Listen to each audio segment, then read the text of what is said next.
Going live now. Thank you. Good to Good go. morning, everybody. For those, some of you are aware, but Alan's not in today, so I'm chairing today's board meeting. And without further ado, I'll hand over to Leanne, who's going to lead off with the patient story. Yes, good morning, everybody. So today we have two stories actually from staff experiences of working during COVID. One from a member of staff, Leander, whose husband was treated in the organisation, and then from Alex and Rudo from physiotherapy, respiratory physiotherapy, talking about the changes they've had to make during the pandemic. So in terms of the story from Leander, James Allen, our head of patient experience and involvement, is going to talk us through that one. Over to you, James. Thank you. Thank you. Morning, everyone. So we don't have a video for you today. We have been working with Leander and captured her story in writing, and I'm going to talk you through that if that's okay. So Leander is a colleague. She works in the trust as a capacity coordinator and has worked in the organisation for over 10 years. And her experience as a member of staff, but also as a carer. And it also touches on her husband who became an inpatient. So please excuse me for looking down at my sheet, but I just need to refer to it to make sure I get the facts right for you. So like I said, Leander is a carer for her husband, Simon, who has terminal heart failure. She's also a member of staff here in the capacity team and has over 10 years with us in the organisation. So Leander really started to feel unwell around the 23rd of April while she was on shift. And she put it down to the fact that shifts had been long, work had been tough, and didn't really think anything of feeling lethargic. It wasn't until one of her colleagues actually took her temperature and it read 39 that she then decided to self-isolate and subsequently tested positive for COVID. One of the fears of Leander really with working within the hospital was taking COVID home to her husband who, like I say, has terminal heart failure. And unfortunately, after a period of her isolating at home, her husband Simon started to become unwell. She self-isolated, he self-isolated, and following another test 5 days after the isolation period, she tested negative, but her husband Simon deteriorated quite quickly. He collapsed and was brought to us via ambulance around the 14th of May. So Leander really has explained that communication within ED was very good. She wasn't able to come into the department, so she waited outside, but was able to call in, speak to a member of staff, and was kept up to date and informed of what's going on. So from there, he was transferred, Simon was transferred to Clifford, and again, communication with Leander was good, and she was kept informed of what was going on, and was able to receive updates fairly easily. From Clifford Ward, he was moved around the 16th to Cranford, but unfortunately there was no communication that the move had took place. So this was a shock and a surprise when she called to find that he wasn't there anymore. Subsequently there, he was moved to a side room on Harrowden-Sea where he remained until he was discharged. Simon's explained that his communication experience was slightly different, and that it was difficult for him in terms of staff in full PPE treating him, that he kind of felt alone at times from being in a side room, and the information wasn't always forthcoming.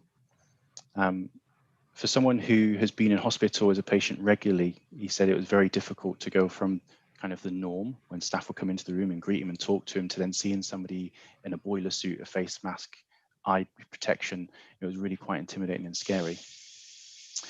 There was an issue in communication when it reduced when Simon went to Harrowden-Sea ward, and it was more difficult for Leander to receive updates. And when she did call the ward, she would speak to staff that didn't necessarily know Simon's care and what was going on. However, she did see that she felt supported by the organisation and by both colleagues and executives. I think she met with Leanne and also with Joe, and to check in on her, make sure she was okay and how she was doing as the person that's usually there caring for him as a member of staff.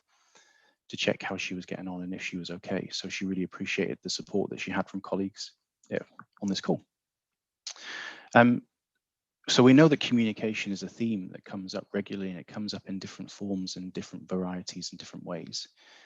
So what we've done is look at the kind of concerns that we're getting around communication, especially at a time as this. We've put things in place to help keep patients and families connected with the Thinking of You service, where we can get letters, pictures, emails to patients on the ward from family members through a dedicated email account. We presented a trust board recently with regards to virtual visiting and the success of that. That's expanded and is being used more widely. But really it's around family members calling the wards and being able to receive regular updates from staff about their loved one. Now, we have calls that come into our PALS team. The difficulty is that they become the middleman. And when they call the ward to receive an update and then feedback to the family, this can often generate more clinical questions that they can't answer, resulting in further calls to the ward, which puts more pressure on them. So we've produced a paper that's going to nurse execs to make suggestions on how we think we can improve that from a patient experience perspective. Really, that highlights that when a patient comes to a ward, the first thing we should be doing is making sure that we identify who that patient wants to be involved in their care in terms of their family, because it might not necessarily be the next of kin on the file. Inform them that we've received that patient. So your loved one has moved to this ward from another ward, and then establish when communication is going to take place. So it might not be every day, but actually the nurse looking after that person will call you every 48 hours, potentially, agree a time and stick to it. Provide the updates. You can then address the clinical questions without it going back and forth. And then it will reduce the number of calls coming into the wards and departments from families, because they know that they've got a booked slot with a member of staff that knows what's going on with that patient's care. But also agree that if anything significant should change in that time between the phone calls, that a call will be made. So if a ward round takes place, for example, and there's a change in care that the person needs to be updated about, or if, for example, unfortunately the patient deteriorates, then obviously a call should be made to the family member to inform them. So that's something that we're working through, taking through nurse execs, and then we hope to, once we receive it ratified, that we push out to colleagues via forums to say, actually, let's trial this method. Let's see if we can make it work to really improve communication with families. That way it's going to reduce the anxiety and reduce the number of calls that we receive into the trust, and hopefully free up staff time a bit more. That's it. Whistle stop tour. Thank you, James. That's really clear.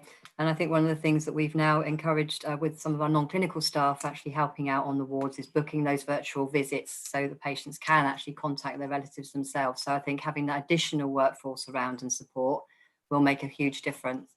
And I think going back to the point with Harrod C, very early on with the amount of staff changes we had to make and everybody getting used to PPE, etc., there was an awful lot facing the team. But we have learned a lot since that point. And I think yourself, your team, and obviously with PALS and with the ward staff have tried all sorts of different ways to actually make this better. But I think there's still further work that we need to do. So does anybody have any questions of James on that experience before we move over to the physiotherapy team? No? Oh, Janet's got her hand up. Hi, Janet. Thank you. Thanks, James. And I think we should all be really grateful that, that a colleague has been willing to share the story. What I'm really pleased about is that there's action being taken to resolve the issues that were experienced. I'm sure in the current situation, you know, it may not be possible to get it right every time, but I'm pleased that the trust and the nurses and colleagues are looking at different ways of being able to resolve it. So, you know, I just thank you for the work that you're doing in order to look at it. Thank you. Anybody else? No? Okay, I'm going to invite Alex and Rudo, who are our... I did put sorry, Simon, sorry. Thank you. James, we're going to be talking about our group strategy later on in the agenda this morning. And one of the things that talks about under the patient experience is how we improve communication. And we know that has come up time and again. And it will be featured in the slides that I talked to this morning about how patients want communication to improve. What do you think, or do you feel confident that we've now got this, really from your point of view, a series of actions that we can take to make this happen? And just because you've got the ear of the board, what do you think we really need to do to deliver on our ambition more broadly to really improve that this year? Yeah, I think that we have actions in place that are going to make significant improvements. I think there'll be occasions where what we're doing doesn't meet the needs of everybody, and we then need to quickly look at and work with that person. How can we make these changes and make them effective for them? So we have a suite of tools available to us to improve communication and make it accessible for lots of different people. And I think we're constantly building on that and making it more accessible. In terms of broader communication, how we can improve that moving forward, I've been working very closely with my colleague at NGH, Rachel, looking at patient experience, historical data, what is it telling us? And with the clinical pathway work that we're both working on together at the moment, communication again is coming through as a theme from there.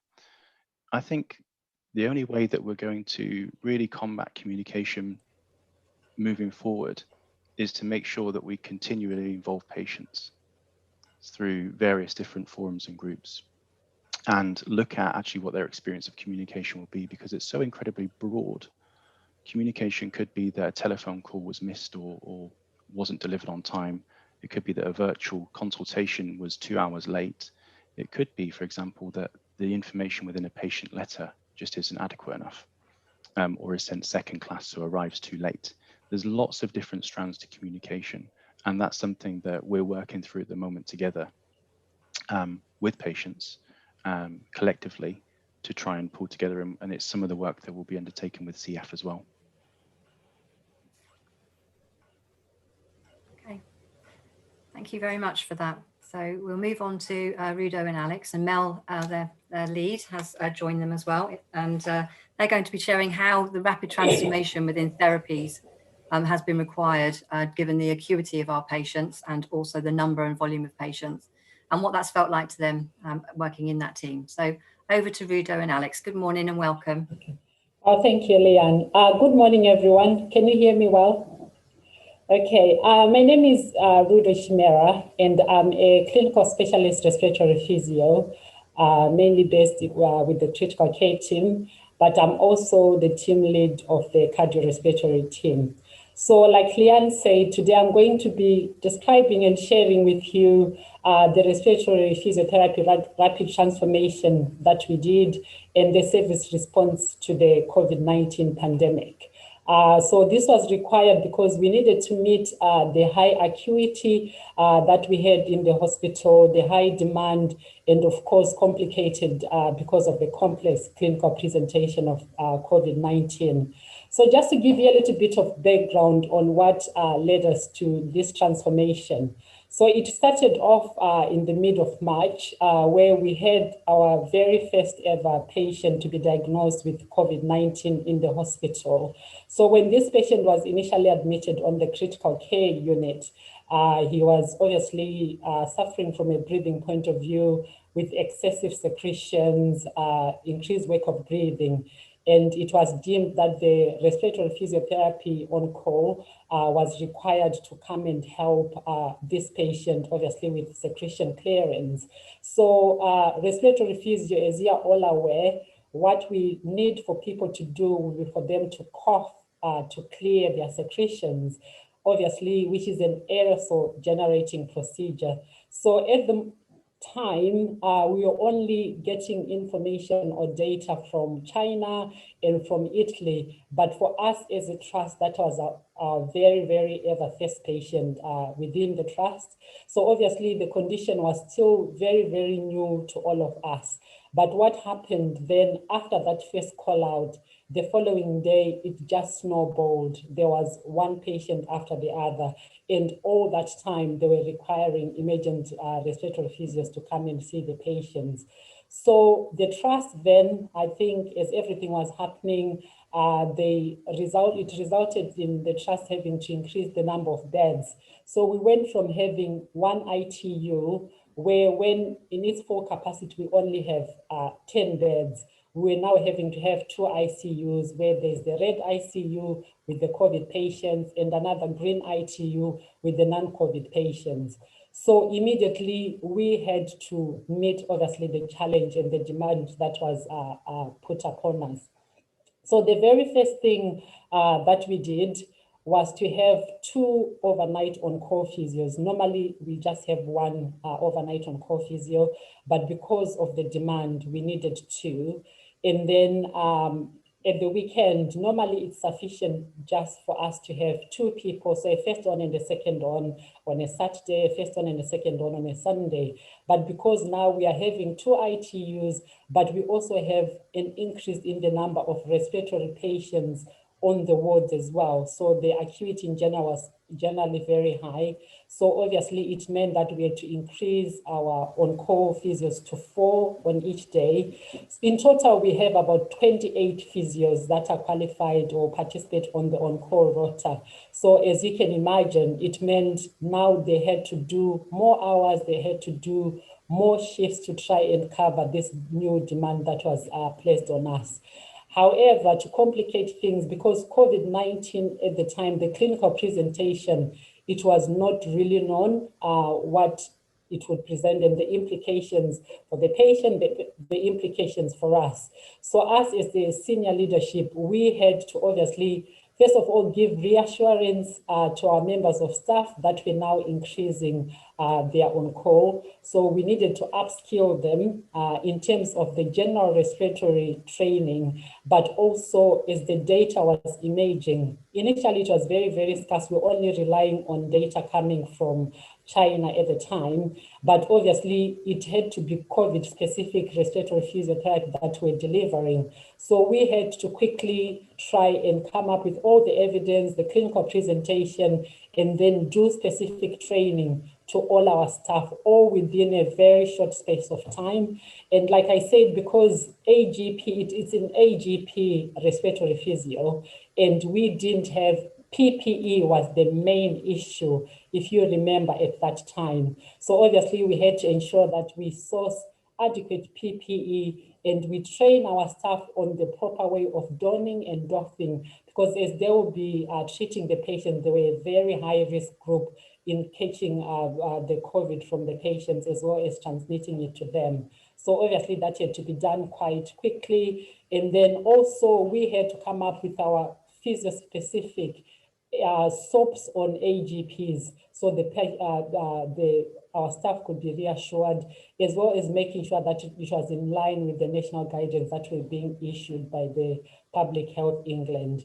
We also had, at a short period of time, our OTs that are normally based on the wards, we had to upskill them, because as the time progressed, the patients that were getting better, they needed rehab, but at the same time, we were still needed to deliver the acute respiratory chest needs. So the demand already was quite high. So our OTs have to be brought in to the OT who are part of our therapy service to come and help with that, which was something that was new to them, but we really worked together as a team, and that really did work well. But like I said, the challenge is that we then first, because everything was just happening at a whirlwind speed, we obviously had to more or less like get our staff on board to engage with these changes that were happening. And the risks that we face, obviously from a workforce point of view, there was additional hours, there was increased rota patterns now. So we risked staff burnout. So the first thing that we did was we looked at making sure that people are taking annual leave where time was allowing, encouraging people to take regular breaks rather than what they would normally do. We also had some therapy-specific well-being sessions. So our manager, head of therapies, was really good in that. We had Mandy from the trust was coming to give us some mindful sessions that were specific to us. We also had a structured clinical supervision and peer support that was happening, mainly being led by some of our staff that were shielding. So just to check to make sure that everyone was okay. And on a daily basis, at the end of the day, we had what we call daily team briefs, that we had our therapies manager, our clinical specialty team leads, and everyone come. So there was communication all the way from our manager who would hear from bronze, and then all the information that would have been communicated from gold to silver to bronze, it would be passed on directly to us and to the staff. And then any concerns that the staff had, that had to be obviously be told to bronze or to silver and gold. It was communicated that way. So that way we were there for our staff, which really helped. And then another risk that we ran, obviously, was because this was a new condition, and we really needed to know what we're doing, make sure we're timely, and it was safe for the patients. So us as the team leads, it involved us having to attend some out of hours at weekends, and to just make sure we're getting what's happening in terms of the best practice out there. So we attend some national forums, things like webinars or YouTube, where they'll be telling us what's happening, and then we obviously have to rapidly let our staff know and keep them up to date with all that information. So there's a lot that has happened, but I want you to gain from Alex, who was on the receiving end of the transformation and the leadership that we did deliver and how it impacted on him. So I'll pass you on to Alex to tell us that. Thank you, Rudo. Alex, your microphone's on your head, so you might want to put it down before you speak. Hello, I am using the webcam microphone. Oh, that's okay then. It's a trick I always pull, you see, and everybody tells me about it, so I thought I'd help you out, but that's fine. Thank you. Thank you. Can you all hear me well? Okay, so hello everyone. My name is Alex Mouzakitis. I am a specialist physio currently working in the medicine team. I would just like to hopefully complement what Rudo has said and hopefully give you all an image of what it was like for me at the time, me being a member of staff and using myself as an example for hopefully the wider team. So I'll just touch upon a couple of subjects of the training that we received, the upskilling, the daily leadership support that we received, and also what difference this all made to me personally as a clinician, as a person, because obviously this pandemic has shaped all of us in different ways. So just putting hopefully yourselves in my shoes at the time, all the information I had on the first few weeks was just what everybody was hearing from the news and seeing images from China and Italy, I think at the time, with some very honestly scary images with people in full PPE and thinking that, oh, this is what's going to come to us and how am I going to deal with all this and how are we going to deal with all this? And without necessarily knowing all the inner workings of the senior leadership team at the time, I can say that what I received was the training initially.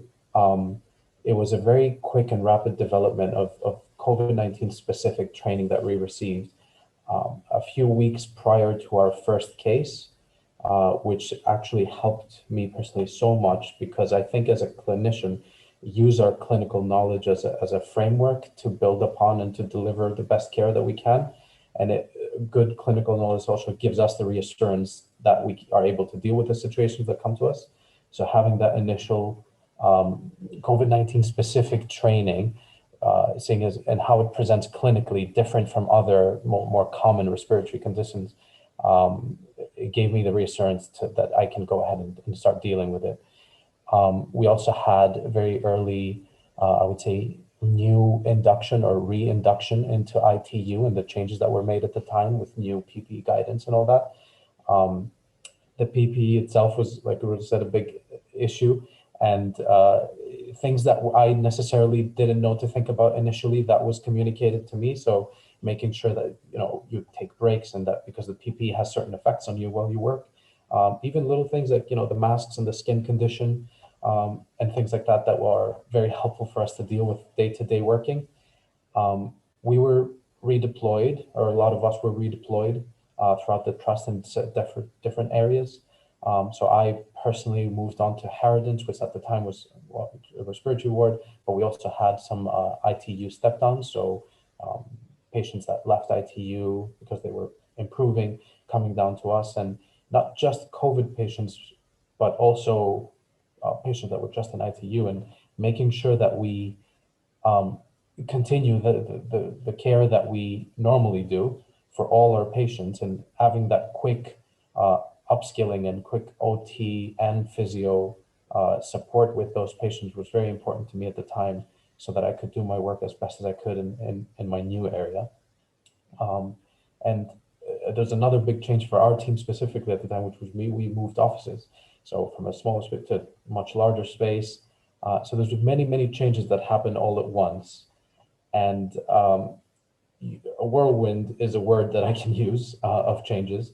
And there were several provisions made to make us feel a bit more reassured about everything in the stress of the situation. So I would say we had some backup systems put on top of backup systems. So like Rudo said, we had some, we have the on-call physio overnight, and you always have access to your manager in case you need something during the night even, but there was extra channels of communication set up, second person on call, specific stock that we had in our own office for extra PPE, care packages and supplies for overnight that we might need, or on-call equipment, and also being included in what was at the time a big drive from the general public to give some donations of gifts and supplies to all of us, and being included in all of that gave me the, you know, the idea or the notion that I was part of everything that was happening, and feeling okay and good with myself about it all.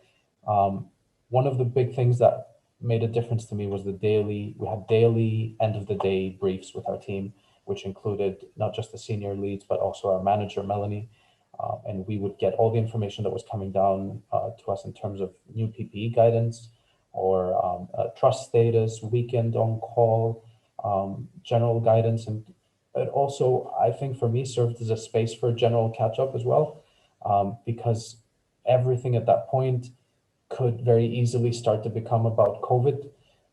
And this was also a space where we could talk about general workplace updates, and just keeping in touch and building this network with your colleagues. This all, I would say, led to me personally having some changes, as everyone.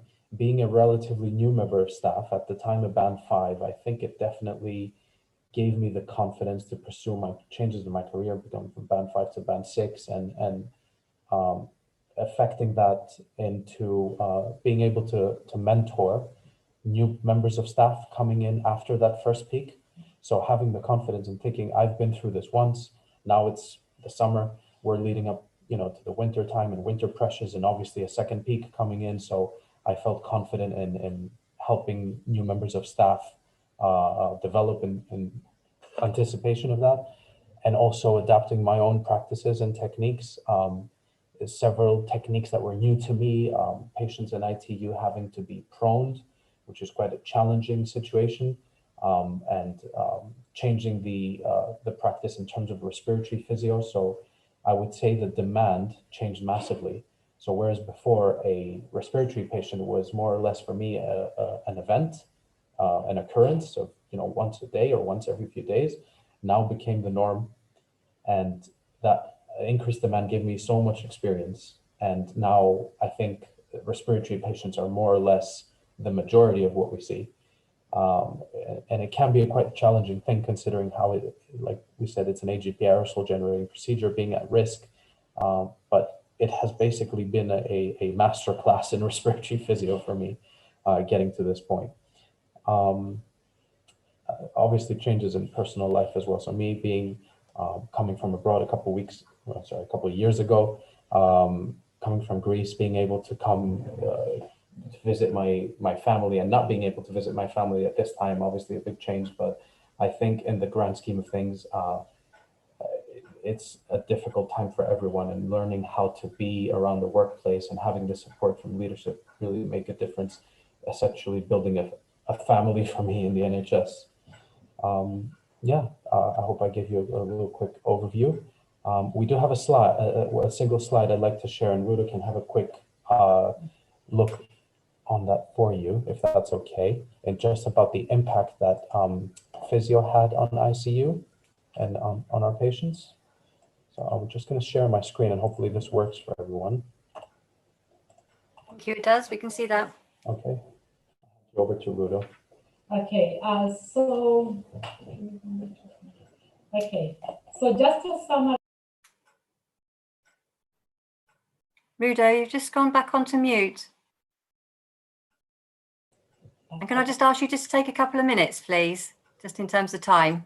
Okay. Thank you. So this is just a snapshot, more or less like a summary of what we do, the impact of physiotherapy from patients being on ITU all the way up to discharge from hospital. Because at the end of the day, we do this for our patients, we do this for the community that we save. So we did just a snapshot of about 13 patients that were admitted between March to July, just to see the impact of physiotherapy. So if you look on the picture that you can see there, we use one of our outcome measures, what we call the Manchester Mobility Scale. So one of the effects, obviously, of ITU admission is prolonged bed immobility, ICU-acquired weakness, and decondition that happens as a result of that. So we tracked our patient from ITU all the way to discharge from hospital. And just things to note here, as you can see, 53% of the patients, they were engaging in some weight-bearing functional assessment whilst on ITU. Whereas when they moved on after discharge from Kettering General Hospital, 84% of them went home following all the rehabilitation that they received from ITU all the way to the wards, which obviously helped to improve their function, facilitate the discharge planning, and reduce the length of stay. So we just thought to highlight on this slide the impact that we have on the patients as a whole. So because of that, I just want to say thank you for your time and for letting us just show you our role as physios and highlighting our AHP role within the trust. Thank you. Thank you, Rudo, and thank you, Alex. It was really insightful in terms of, actually from an allied health professional point of view, what it's looked like and felt like to you. And certainly, Alex, sharing your kind of personal experiences of coming from another country and actually building confidence actually throughout COVID has been great, because often we hear about the real demands and negative elements of that. But it sounds to me that the communication and the teamwork has actually strengthened all of you. So that's a great experience to share. Thank you. Does anybody have any questions for Alex, Rudo, or Mel? Andrew's got his hand up. Thank you. Alex, Rudo, Melanie, thank you so much for everything you've done. Rudo, I suspect that not many of the board know exactly what respiratory physios do, but the interventions you carry out are some of the highest risk interventions in terms of potential infectivity. And, you know, we really salute you for what you do. But in terms of the overall team, did you get many people contract COVID as a result of, delivering therapies, really complex therapies where there's lots of secretion involved with a lot of viral load? In terms of the exact numbers, obviously with COVID, it's very difficult to attribute people becoming sick with COVID to say it was because they were working on ITU. But as far as I'm aware, in terms of numbers from the first wave, we didn't have specifically people that went off with COVID because they were treating patients because of the AGPs.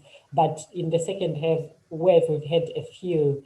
But I think we were really lucky in the first wave. We didn't have people that had COVID during the time, though some people had antibodies after, but not necessarily tested positive in the first wave.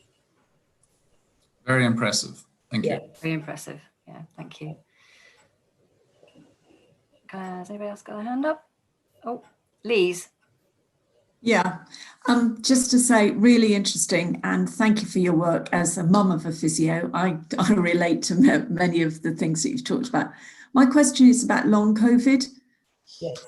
Actually, whether you as a service are have got the headspace at the moment to start planning for those patients post-ICU and post-severe COVID who will require some support ongoing.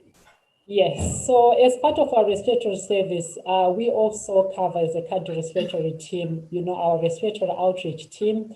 So we are involved with the Northampton KGH working group, post-long COVID working group, and we've been meeting, I think, regularly once a month. So already we've got a long COVID pathway, and we've already started picking some of the patients in the community that we've done some home visits and some rehab with to try and manage things like fatigue and increased work of breathing that they are struggling with. So yes, we are on the case already. Thank you. Simon. Thank you. Mel, just thanks for all that you and the team have done. Just wanted to give you an opportunity to offer the board any reflections that you have personally and think we need to be focused on going forward, because there's clearly a lot of learning here. And again, just to express my thanks to the whole team for what they've done. Thank you, Simon. I promised Leanne I'd stay quiet. You did really well for that point. That was quite impressive. I think just in summary, because I know we're taking up a lot of your time this morning, some real highlights for us is we actually rapidly changed as a team from, as Alex was one of those first people at 7 o'clock on a Saturday night when demand was coming in and I was trying to sort that out. And he came in, he was on call. We had 3 other staff that also come in to try and support the workload. I think at that point, the team engagement was nothing short of fantastic. And it's flattering for them to say, yeah, it's great and thanks for your communication leadership. But actually the team themselves are so strong and so good and so flexible and responsive when everybody was required to work differently. And alongside that, learning, training, upskilling to provide the best possible care. So I think we've got some real lessons that we've learned around transformation, about doing things differently and quickly. Delivering high quality care. We informed some national practice. I don't know if Rudo touched on that, which was really helpful. So one of the SOPs we wrote for the aerosol-based procedures actually informed national practice, and particularly for the Royal College of Speech and Language Therapy, and supported some of their practice. So that was really, really positive to see. And I think in terms of numbers, we've had about 65% of our staff test positive. But our interesting reflection is the majority of those have only worked in green areas. And in fact, probably, I think we've got less than 5% of staff test positive who've worked in ICU or enhanced red areas. So that's all credit to them and their PPE usage and working sort of safely. So it's been a tough 10 months. It continues to be a tough 10 months, but I think it's actually been really quite enriching and positive. And so much we can learn and move forward and grow as a service. And to be at the forefront, I think, of developing national practice has been really helpful, as well as being part of some of the regional AHP stuff that I've been able to inform practice for other trusts also. Does that answer your question, Simon? Thank you, Mel. And I think Mark had his hand up too. Thank you, Leanne, and thank you, Alex, Rudo and Mel, for sharing your story. And thank you to you and the team for all that you are doing. Obviously, I echo that everyone else has said, and I've seen some comments also in the chat. Well, obviously, in my role, it was really pleasing to hear in terms of how the team came together and elements around education and support and so on and so forth. And later on in our agenda, we're talking about the strategy for the group as we move forward. And part of that is people and our people plan. And I know, Mel, you helped us out in the summer, autumn time with some of the irresistible organisation workshop stuff in terms of what could that people plan do to help make the employment experience as best as it can possibly be in our organisation. And whilst this may be a bit of a risk, Alex and Rudo, I was going to put you a little bit on the spot there and say, if there was one thing, considering who you're in the board meeting today, so hopefully we have influence within the organisation, what would be the one thing that we could do to enhance your work experience?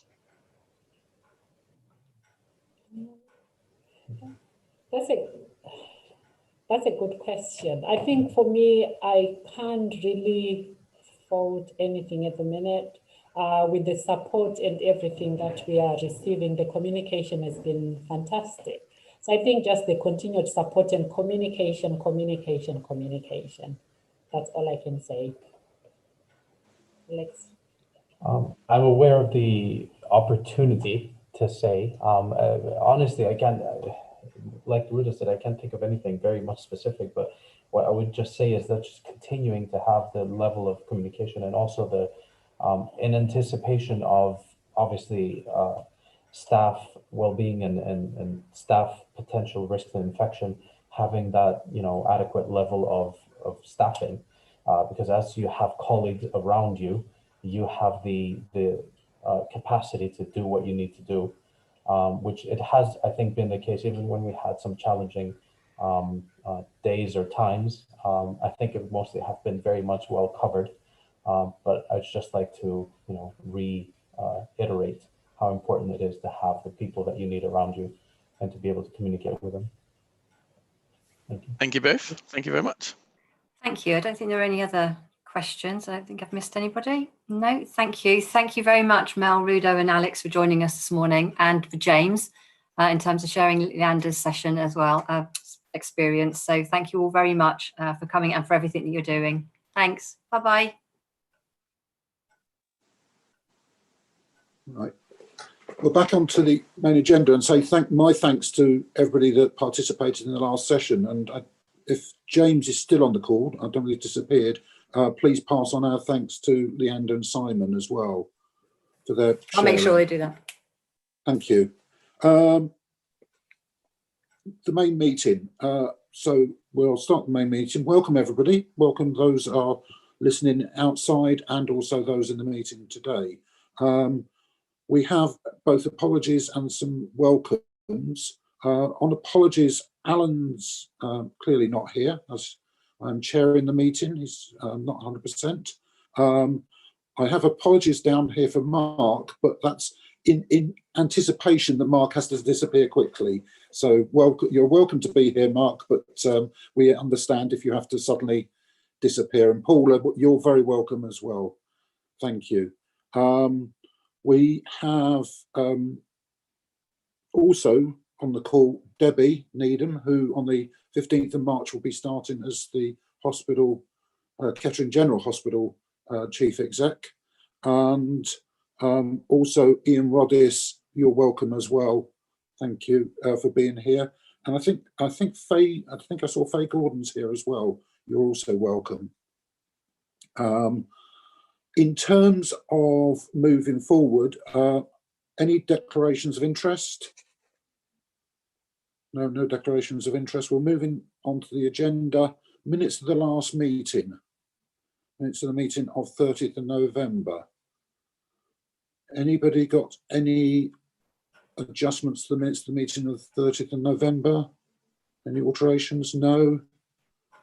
Going, gone. Thank you. Those are agreed as a true record. And in terms of matters arising in the action log, those all appear to be closed. Is there any comments on that? No, thank you. Moving on to the chairman's report. So I'm going to do a brief report. Key thing at the moment, clearly we are in the middle of a third wave of COVID. It continues to be a major issue in terms of the health and well-being of our staff, as well as our patients, and of our staff and their families. So it's critical at the moment that we are both listening and putting in as many initiatives as we can to support our colleagues that are working in the hospital, and also those that are working remotely that can't come in, and the support staff. So it is crucial that this continues to be one of our key elements of our work. I think that we are at about 98%, and I believe we would never be 100% of all staff have had COVID risk assessments. And that's an ongoing process. We started off with the BAME community and rolled it out to all staff. And I believe that some of the last people, of that list have recently been done in terms of those that are least close to the front line. But it's part and parcel of how we support the staff, how we make sure managers are supporting their colleagues. And hopefully in those conversations, those staff will feel supported as well. At the same time as COVID, we've clearly been moving forward in terms of the group. So we now have, in addition to the initial appointments, Andy Callow is now confirmed as the Group CDIO. Can't see Andy on, oh, there's Andy. Welcome. John Evans is appointed as the Group CFO. I don't know whether we've got a start date yet for John. He's coming across from Oxfordshire. And Debbie, as we mentioned, will be starting at Kettering shortly. At the same time, as well as Debbie coming to Kettering, Joe Forcus is going for a 9-month secondment into NGH. So just got to swap the letter around and work out which way to turn when you leave the house in the morning. In terms of all those movements, those are part and parcel move forward. Clearly, there are still some more major moves on the group, but those actually do make up the core of the new group structure. And any questions for me? Hopefully not. In which case, well, Simon, do you want to give your report? Thanks, Trevor. So I'll be brief and just maybe pick up 2 or 3 things from the report today. So the first is, as you rightly say, we are midway through wave 2 of COVID, and we should acknowledge that the challenge that the organisation has faced has been significantly greater than that which was dealt with in wave 1. I want to pay tribute immediately to all of our staff who've risen magnificently to that challenge. This time round, we've had to deal with winter, we've had to deal with continuing elective work, as well as continue to provide COVID and COVID responses. And that has been a challenge, I think, that staff who've worked in the NHS for a long time would never have faced in the magnitude that they've had to deal with at this time. And I just want to pay my own personal tribute to them again. We will start today, and Mark's already referred to it, our journey of getting our people plan to completion. And I think it's right that as we reflect on that people plan before it comes to the board in March, we think about, have we got everything in place? Have we done everything that we can to support our staff? Because as that people plan comes into place and as we start work on implementing it, it's likely to come at the time, hopefully when COVID is receding, but the support needs of our staff are likely to be increasing. And if there is one theme that I think is going to dominate or should dominate our thinking as a board in the year ahead, it is how we support our staff. Because we all know that when the immediate pressure of the crisis lifts off, that's when we'll need to be there for our staff to make sure we're doing all that we can for them. And so I would ask us all to think, as we think about those plans, we think about the things that we're going to do, to challenge ourselves, have we done all that we can? Because they have done so much for all of us and for all of our communities. And that leads me, I guess, onto my second point today, which is that COVID has been an immeasurable loss to the entire country and to our communities within that. This week we passed a truly grim milestone of 100,000 people formally being reported as having lost their lives from COVID. And that's a figure that I think is beyond description and beyond comprehension in many senses of the word. And it has affected our communities greatly. And I wanted here, again, on behalf of the board, to extend our sincerest condolences to everyone who has been touched and lost loved ones through COVID. And to reassure you all that we continue to do everything we can. You've heard that in some of the fantastic clinical stories that we have listened to this morning to care for patients who come to us with COVID. But we recognise, we who sit here and have responsibility for providing healthcare, that the loss has been beyond comprehension, and we again extend our sincerest condolences for all of that to you all. I finally just want to take a moment to acknowledge, I suppose, the changes that you referred to, Trevor, in particular to the appointments, but also to acknowledge that this will be Jo's last board with us in her current role. And firstly, to wish her well in her new role in NGH. But secondly, to acknowledge that her contribution here has been enormous when you think of where we were and now what we are capable of doing. There's much that you should celebrate, Jo, in your contribution, and it's important that we take a moment to acknowledge that and to be grateful for the fact that we will still have the benefit of your leadership in the group, albeit in a new setting. So thank you. Thanks, Simon. That's everything from me, Trevor.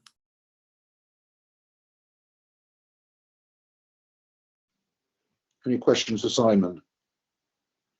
I'm just checking. Eileen, this is your last board meeting for KGH as well, isn't it? I think it probably will be, yes. So I'm just sort of passing on sort of similar compliments that Simon's made with Jo, that thank you for everything, your various times here. Yeah. It's like a revolving door or a bad penny, one of the two. Clearly still a key part of the group, so thank you. Thank you. So, Eileen, over to you. Okay, so obviously just building on what Simon has said, and certainly at the time of writing the paper, we were in a slightly different position. So things have been tough, but I think lockdown came in just in time for us, really, in terms of our rising numbers. So at the time of writing the paper, we were certainly not even at our peak in terms of admissions. So I'm very pleased to say that the most recent update is that the numbers are starting to come down for inpatients, which is really good to see. Though we still have plenty of COVID in the hospital, so 120 patients this morning, but we were heading towards at least 100 more than that at one point in time. So that's good. However, things are still busy, and they're particularly busy for our ITU colleagues because those numbers remain high, stubbornly high, in fact. And we know from the scientists and the government that will take a little bit of a while to come down. So again, as Simon said, thanks to everybody who's worked so hard, because it has been tough, and it does feel strangely sort of normal now working like this, but I think the organisation has managed really well, both clinically, administratively, managerially. I think everybody's pulled together, so that's been really good to see. Obviously, Simon also alluded to the fact that we have continued lots of other work, so particularly around our cancer and urgent care, and that has been a difference from, as we've talked about, from wave one. So it has been a delicate balance in making sure that we have enough capacity available, enough beds available for those cases, those patients that need their treatment urgently or as soon as, and that we kept them safe as they were coming into the hospital. So we have kept going. That is obviously down to a great deal of hard focus and effort from the teams, both clinically and non-clinically, but also we have to acknowledge the help that we've had from our system partners, and who have really tried to help both of our organisations, ourselves and NGH, in terms of trying to free up alternative capacity in different pathways, because I think we got ahead of the game, learnt the lessons from the first time round, and it does seem to, I wouldn't like to jinx things, but it does seem to have worked rather well, and so therefore we have seen that agility in the system, which has really helped us. So thanks to them. And also today, well, they arrived yesterday, but we do have 12 members of our armed forces, not armed, obviously. We have military personnel in the hospital until the middle of February, I think it is, Jo, and they will be supporting our ward areas out and about and helping with whatever it is we need them to do. So they are very welcome, because one of the things that we have found, particularly in recent weeks, is that we have had pressure on our staffing. It's not just people going off with COVID. Actually, there are other absences, and we have seen our sickness and absent levels rise. And as Simon said, it's less. Obviously, that's an immediate issue now.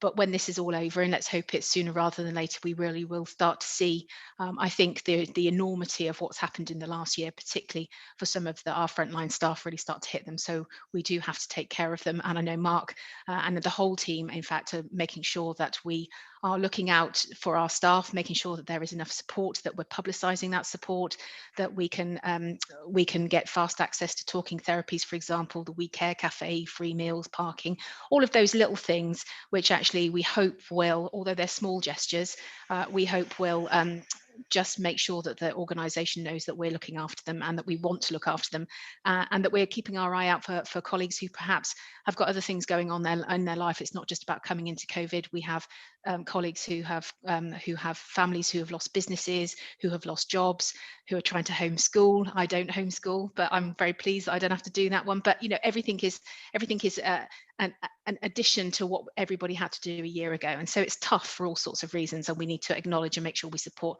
that going forward. I mentioned in my paper around the vaccination hub in the fabulous now multifunctional recreation hall, and I think we have to give a shout out to Paula and the team and our colleagues from EMAS and our volunteers who really set up a very slick and super efficient service over there, and in breakneck speed. So thanks to them, that's worked very well. So other than that, I think things are starting to look up. We have to keep focused, because undoubtedly we were talking about reset and phase 4 soon, and how we're going to get absolutely everybody through the door that has had any treatment delayed, or of course people have continued to be referred in. So we will brace ourselves for that and make sure that we work through it. So I think everybody's done tremendously well. It has been difficult, but I think it's I think we can be very proud of the response of the organisation. Thanks, Trevor. Thank you. Any questions for Eileen? Oh, I did mean to say, I'm sorry, Trevor, and it's actually Richard Apps who's just texted me to remind me. And of course, we did move Skylark, which you will all know about. And we have moved them over into Maple Ward, which is a smaller ward area. So and Skylark is our children's ward, for those that don't know. And it was very much a clinically led move. We had to do it quite quickly. And so I wanted to say thank you to our clinical colleagues and all of those people who did risk assessments and worked out how to mitigate anything that wasn't quite, because it's not a paediatric area, all of those things that we needed to do in order to make sure that we were providing safe care for our children. So I just wanted to say it's a temporary move. It has worked well. It's allowed extra capacity for adults in the system, but we are grateful to our paediatric colleagues who moved quite quickly and have just got on with it. Thank you. Sorry for the addendum. Thank you, Eileen. Moving on then to the integrated governance report. I think we're starting off with quality. So that's the Leanne and Chris show. Morning, everybody again. So yeah, just in terms of quality, I think what we've demonstrated is actually we've got an improving position in some areas. So particularly around, for example, complaints, which everybody will know we've struggled with in terms of response for quite some time.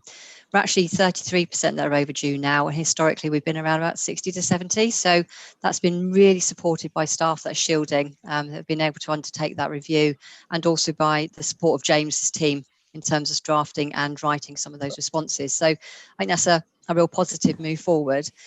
Just in terms of Eileen's described some of the measures we've had to take, or steps we've had to take to manage the volume of patients with COVID in the organisation. And I think the biggest bit around that is learning from making sure that everybody is communicated with. And I think the paediatric move went particularly well because we invested really heavily in communication. Joe and I were on calls with the paediatric team at least twice a week, and we'd have 50 to 60 people join us for those calls. That move did lead to a move of Harrod and C patients and created greater flow in the organisation. So I think there's been a whole organisational change overnight at certain times throughout this pandemic. And really that has helped us in terms of our capacity. We've increased the footprint in our intensive care units to manage patients that require AGPs, or aerosol generated procedures, rather than keep them at ward level. So all the expertise is in one place.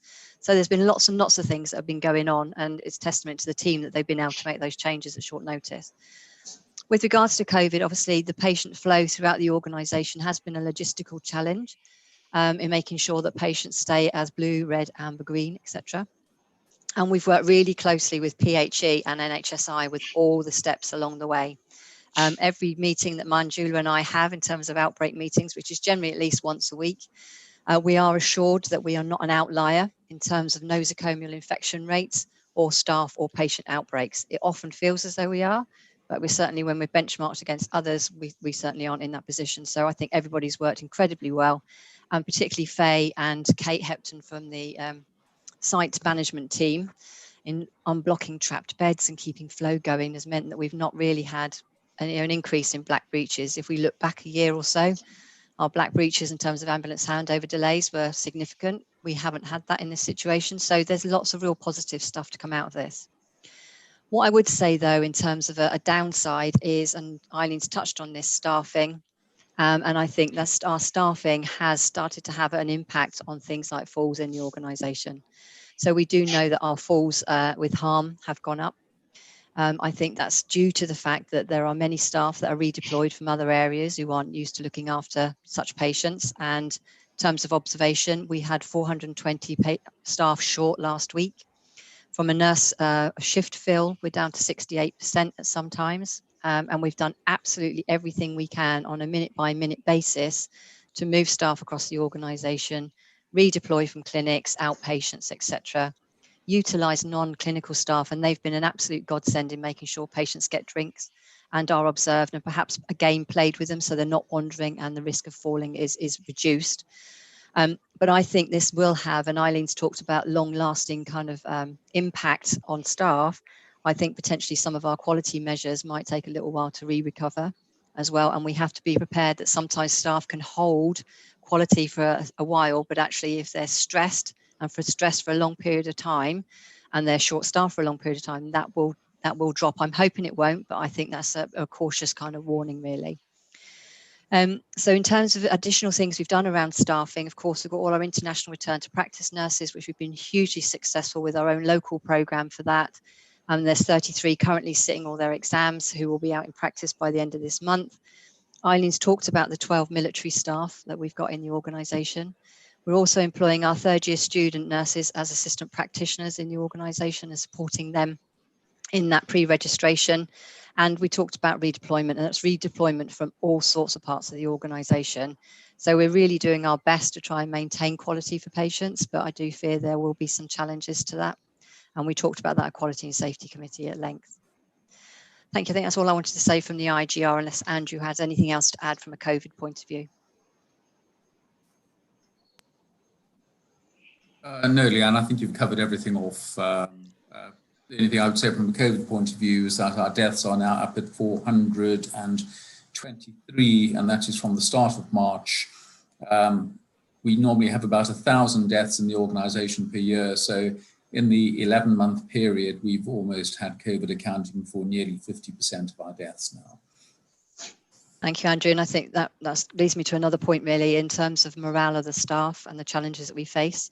Often and nationally, there's a focus on intensive care units being really busy, and absolutely they are. Full PPE, etc., is really difficult. Proning patients, really difficult. But we have 2 or 3 wards in the organisation that have seen the vast majority of those deaths. And, to one area, for example, having 4 of a day, 5 of a day. And I think we cannot underestimate the impact that's got on the staff and their resilience and pitching up and coming back to work again every day. So as an exec team, we've now divvied up all the wards between us to make sure that we've got a presence and phone a friend, recognising that this is not over. So I think we've got a lot more work to do on that space, but thank you. Alice. Thank you, Trevor. Leanne, just a quick one on the complaints picture. It's really encouraging. That I know that's something we struggled with for a long time, and that's looking much better. Mm-hmm. I guess I would be asking this. So how are we going to try and roll that forwards, if you like, to when times become normal and those shielding people hopefully come back into their more normal roles? What has that taught us about what we need to get right on complaints, I guess? Dedicated time to do them. So that group of staff that are shielding absolutely have the space and the capacity to sit, investigate, make some calls, do some statements, and really pull that together. So I think it's a dedicated focus. The other bit is having more people trained to actually undertake complaints. So we know that there's some staff that are shielding who wouldn't historically have done them, but we're training that group of staff also to undertake complaints responses.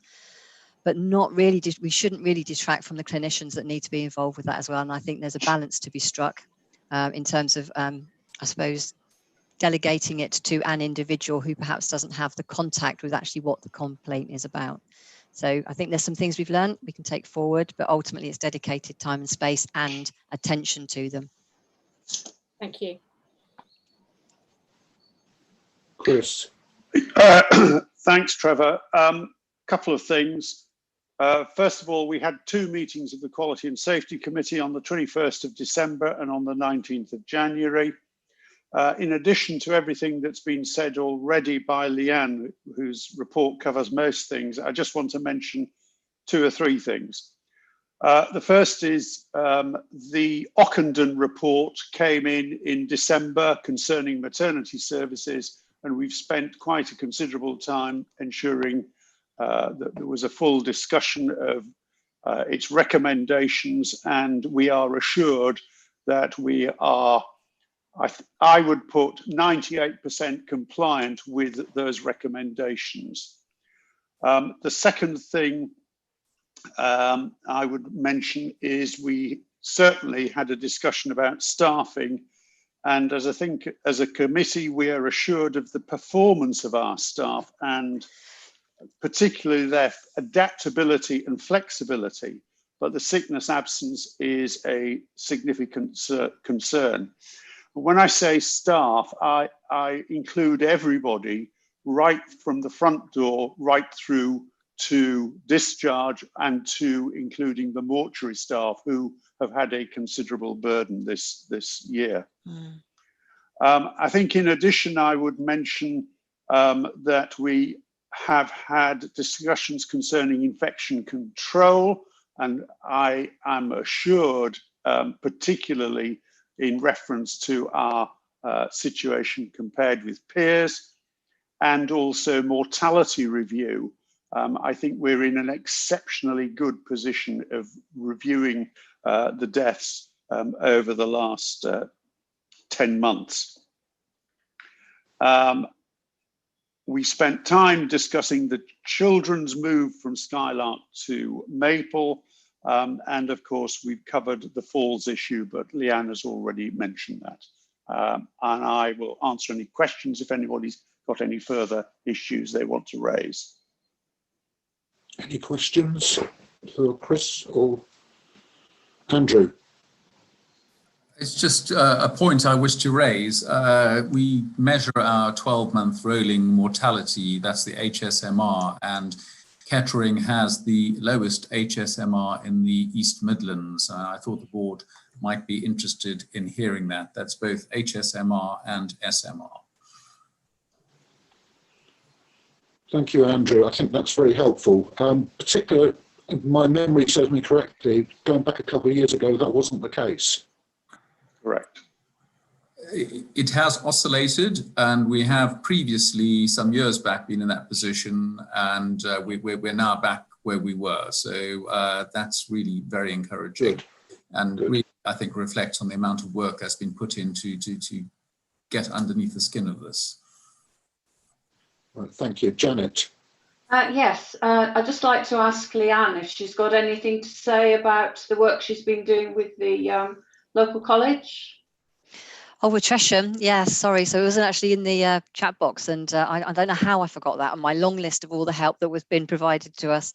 So Sheila Turner, who's our education lead, has worked really closely with Tresham College, and we have 60 health and social care students around the ages of 16 and 17 inducted to the organisation, and they're working 2 days a week each to support patients with nutrition, hydration, activities and things like that. So that's been an absolute amazing achievement, I think, from Sheila's perspective, and she certainly needs to be recognised for that.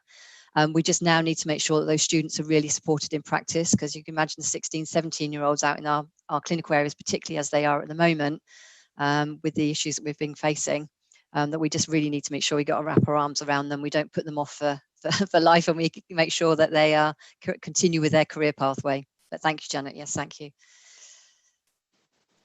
Any further questions on quality and safety? No. I will move on then to performance, which is Jo and Damien. Thanks, Trevor. I'll go first, and then obviously Damien will come in.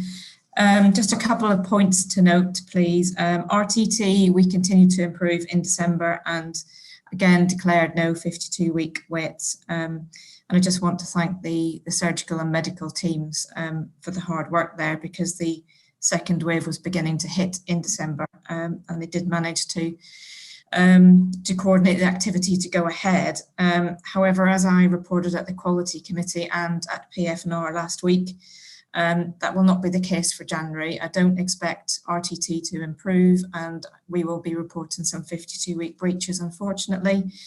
And that links back to Leanne's point about staffing. We lost theatre capacity, in fact, a lot of theatre capacity, as we had to move theatre staff into ICU, which was clearly the right thing to do.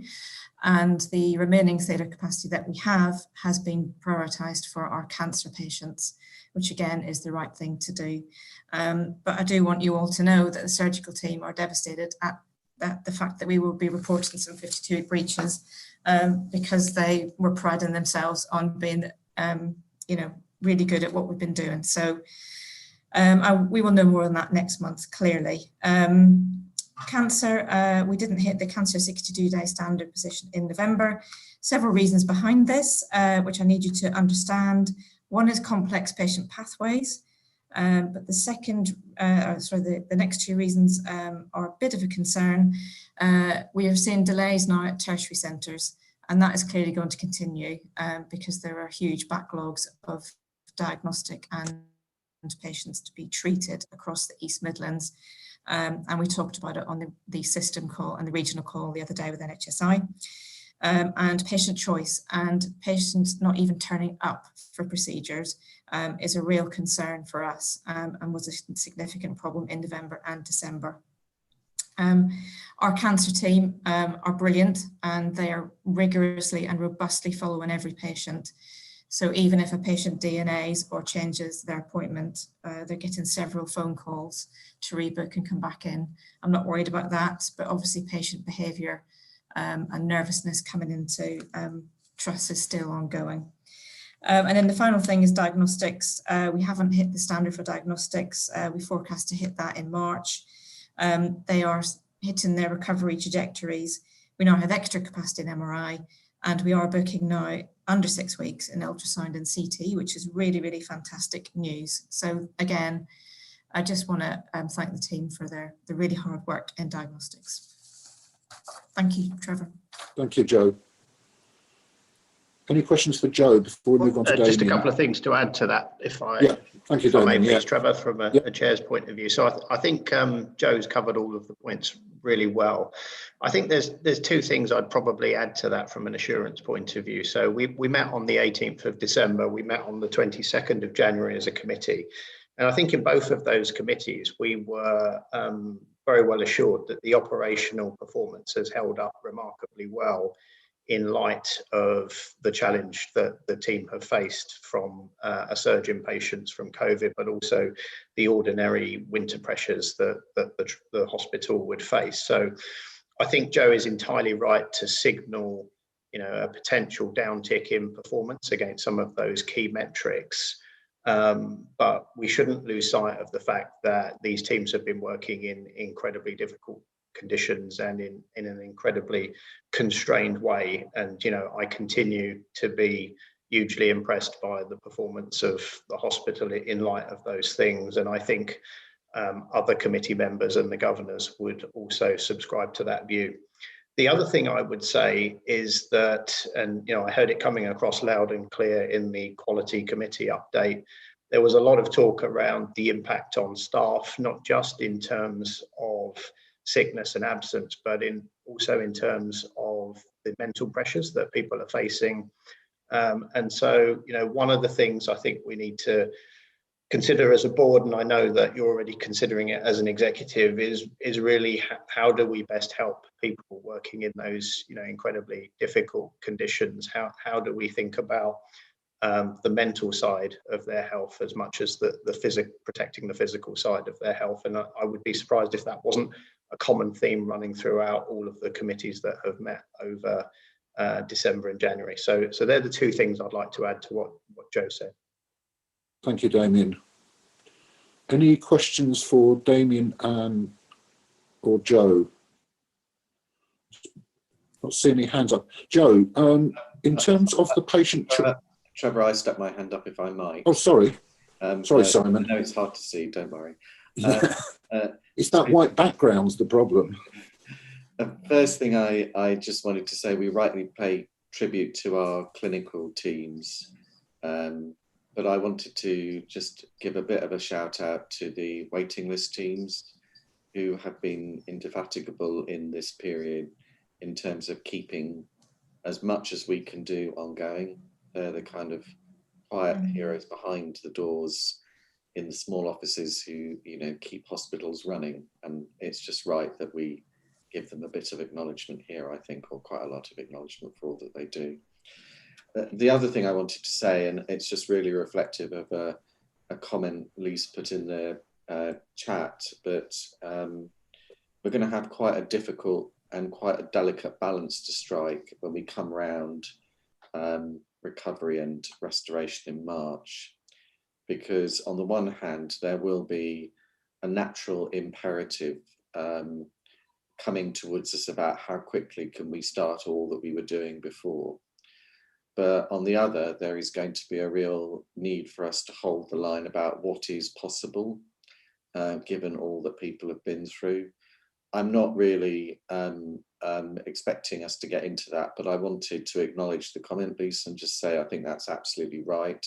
And one of the things that I will expect us to need to balance is how do we take care of both of those things? And in actual fact, to prevent the staff from going too far too fast in terms of recovery, because we know that sustainable recovery is not going to be let's just get at it again. And so I just wanted to make that point here and acknowledge what you had said. Thank you, Simon. I just had one question for Joe. In terms of the patient choice, you raised that as an issue on the cancer. Is there any sort of anything further that we think we can do to support presumably patients in their confidence for coming in for treatment? And I presume that's the major reason why people aren't coming across the threshold. Yeah, so they get a call from their link cancer nurse, and they also get a call from the admin team in the cancer waiting list office as well, Trevor. We've even had, the consultants phoning patients to talk them through, the safety around coming on site. And it really is dependent on whether we can persuade them to come in or not. It just got worse during November because we had another lockdown, as you may recall. And people were making assumptions that they wouldn't be coming in. So we've done everything we can, and I think we'll just continue to do that. We have got people, as I said, clinical people that talk patients through. So if anyone's got any ideas about how we could continue to persuade people, and we did talk about it in PF&R and with I think it was Reg at the time as one of the governors about what we could do, what they could do to talk to their constituents. So don't know if anyone's got any other ideas, but we do try to communicate with patients very robustly. Thank you, Joe. Andrew. So apart from what Joe's mentioned around what happens within the organisation and how we engage individuals around this, we're also wrestling with and grappling with this at the system clinical leaders level, and how we get the PCNs and individual GP practices to help support, because each initial interaction starts with a primary care practitioner who then refers, and we're finding a lot of people are dropping out at that point who don't want to attend. So we've been really trying to get the message out there very strongly about, if there are concerns, you do need to come in. So there's a lot that's been done by this, but human nature is human nature. And if you take our screening patients into account now, if you're a screen positive FIT, if you're fit test positive and you come in for a colonoscopy, you've got a 1 in 10 chance of us identifying a bowel cancer. And this group of patients are absolutely staying away at the moment, and it's really been quite difficult. I guess a lot of it is patients weighing up their individual risk and concerns. Thank you, Andrew. Lise. Yeah, my question really was to Joe was, we focus a lot on cancer, quite rightly, because it's time sensitive, but what about other things like our cardiology services and our stroke services?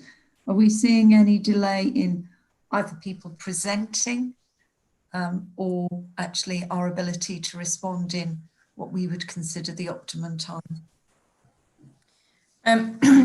Thanks. We've kept cardiology services, so the cardiac diagnostic service, our PPCI lab has been fully functioning throughout the whole of COVID.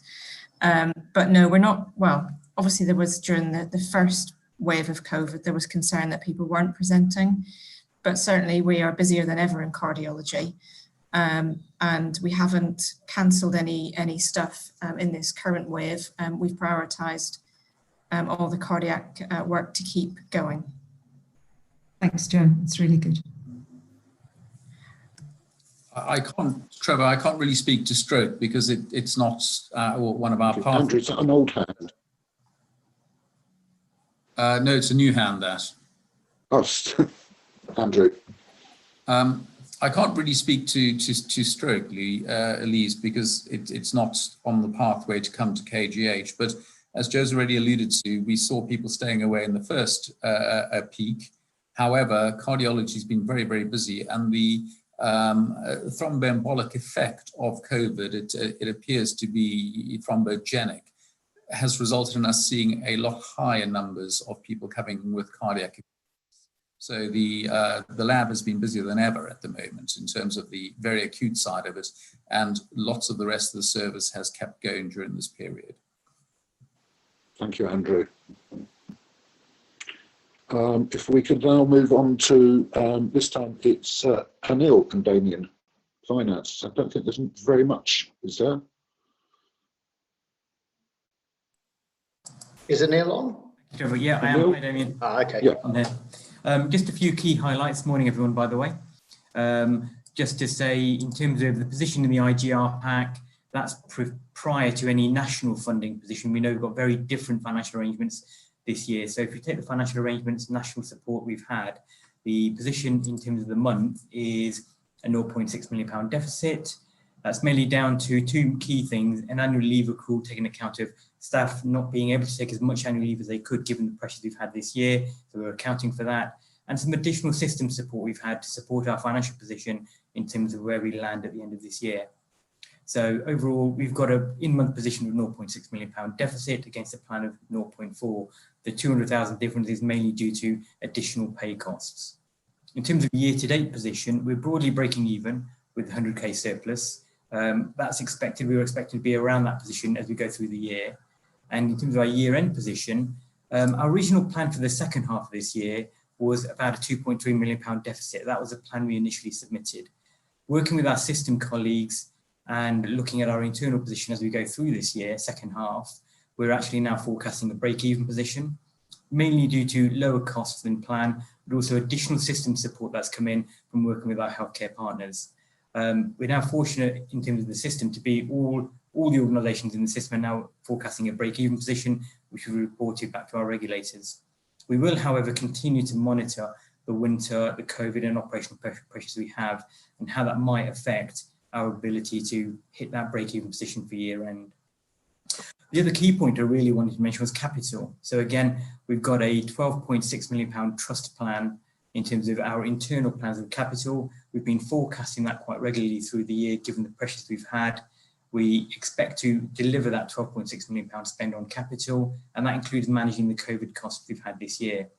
One area we are discussing with our regulators is how we slip some of our HIP2 seed funding money from this year to next year, We recognise it may not be fully spent this year, but we want to have that funding available to us next year so we can continue with our HIT2 plans. That was broadly the key highlights I wanted to mention. Is there anything else from your perspective, Damien, that you wanted to highlight? No, nothing, Anu. I think you've covered it all really well. Thank you. Thank you. Any questions for Anil and Damien on finance? No, thank you. If we move on now to people. So it is still the Mark and Janet. Unless Paula covering this one, Mark. No, I'm happy to talk it through. It's just the pressure of this baby is immense. So we I think yes. your wife might have a different view on that. most definitely all Mrs. Smith's role. So let's just take through the people board. What more to say at the moment in relation to people that hasn't already been said today? I think it's from the stories that we heard this morning to lots of the articulation, whether it be from Leanne and colleagues throughout. Our people are doing an amazing job. And I remember when I first stepped into this career a number of years ago, I was mentored by a HRD at the time that told me that people are the most integral part to the NHS. You can, if a building burns down, you can go to another place with the people and still provide healthcare. And that still rings true today, obviously, and it's been in the forefront of our mind in the last 10 months, if not before. In terms of the actions, I'm not going to go through all the report in detail. That's not to underplay any of the actions that colleagues are taking in relation to the report, but I just wanted to pull out a couple of pertinent points. The first one centres in and around what support are we giving to individuals. So if we take sickness absence, not just about people returning to work, but also preventing people being unwell in the first instance. There are a number of measures that we have in place. We communicated these most recently at the group briefing this time last week, so last Friday, just continuing to keep people up to date with that information. And as we heard earlier, communication. So that's something that I won't forget from Rudo's comments earlier. And some of those decisions have had a financial consequence, which Anil's just spoken around too, in terms of the annual leave provision. So we have decided this year, we made that decision that we would allow annual leave carryover, but we still are requiring colleagues to take a certain amount of annual leave, a statutory amount of annual leave this calendar year. It's really, really important that we allow people to have a break and have some rest and some downtime. Now, I know it's not all necessarily the breaks that people may wish to have in terms of being able to see family or go abroad or so on or so forth, but it is ever so crucial and critical that people do have some downtime and take that rest. And then we're also allowing a provision for colleagues to be bought out in terms of their annual leave provision after they've taken some and carried some over if there is any residual amounts left, hence the situation from a financial perspective, and that's really important. We're also supporting the additional hot food provision that we put in place a number of months ago. That staff have found that an absolutely fantastic service, and therefore we are continuing that. And in addition to psychological support, we are providing some within our organisation, of course, and I've been in and met the teams that are doing so, but we also have some system work in relation to resilience and mental health and wellbeing that we're using with partners from NHFT and in and around the county. And unfortunately for us, as part of our system people board, we have a health and wellbeing subgroup, and the lead of that is on the call, is Paula. So it's fantastic news for us as an organisation here in Kettering and indeed in Northampton that we are playing that integral part of how we start to recover. And I think that's a really important point. And again, it's being picked up throughout the agenda. One of the things that we're starting to reflect upon is that we need to recover our people as well as recover performance.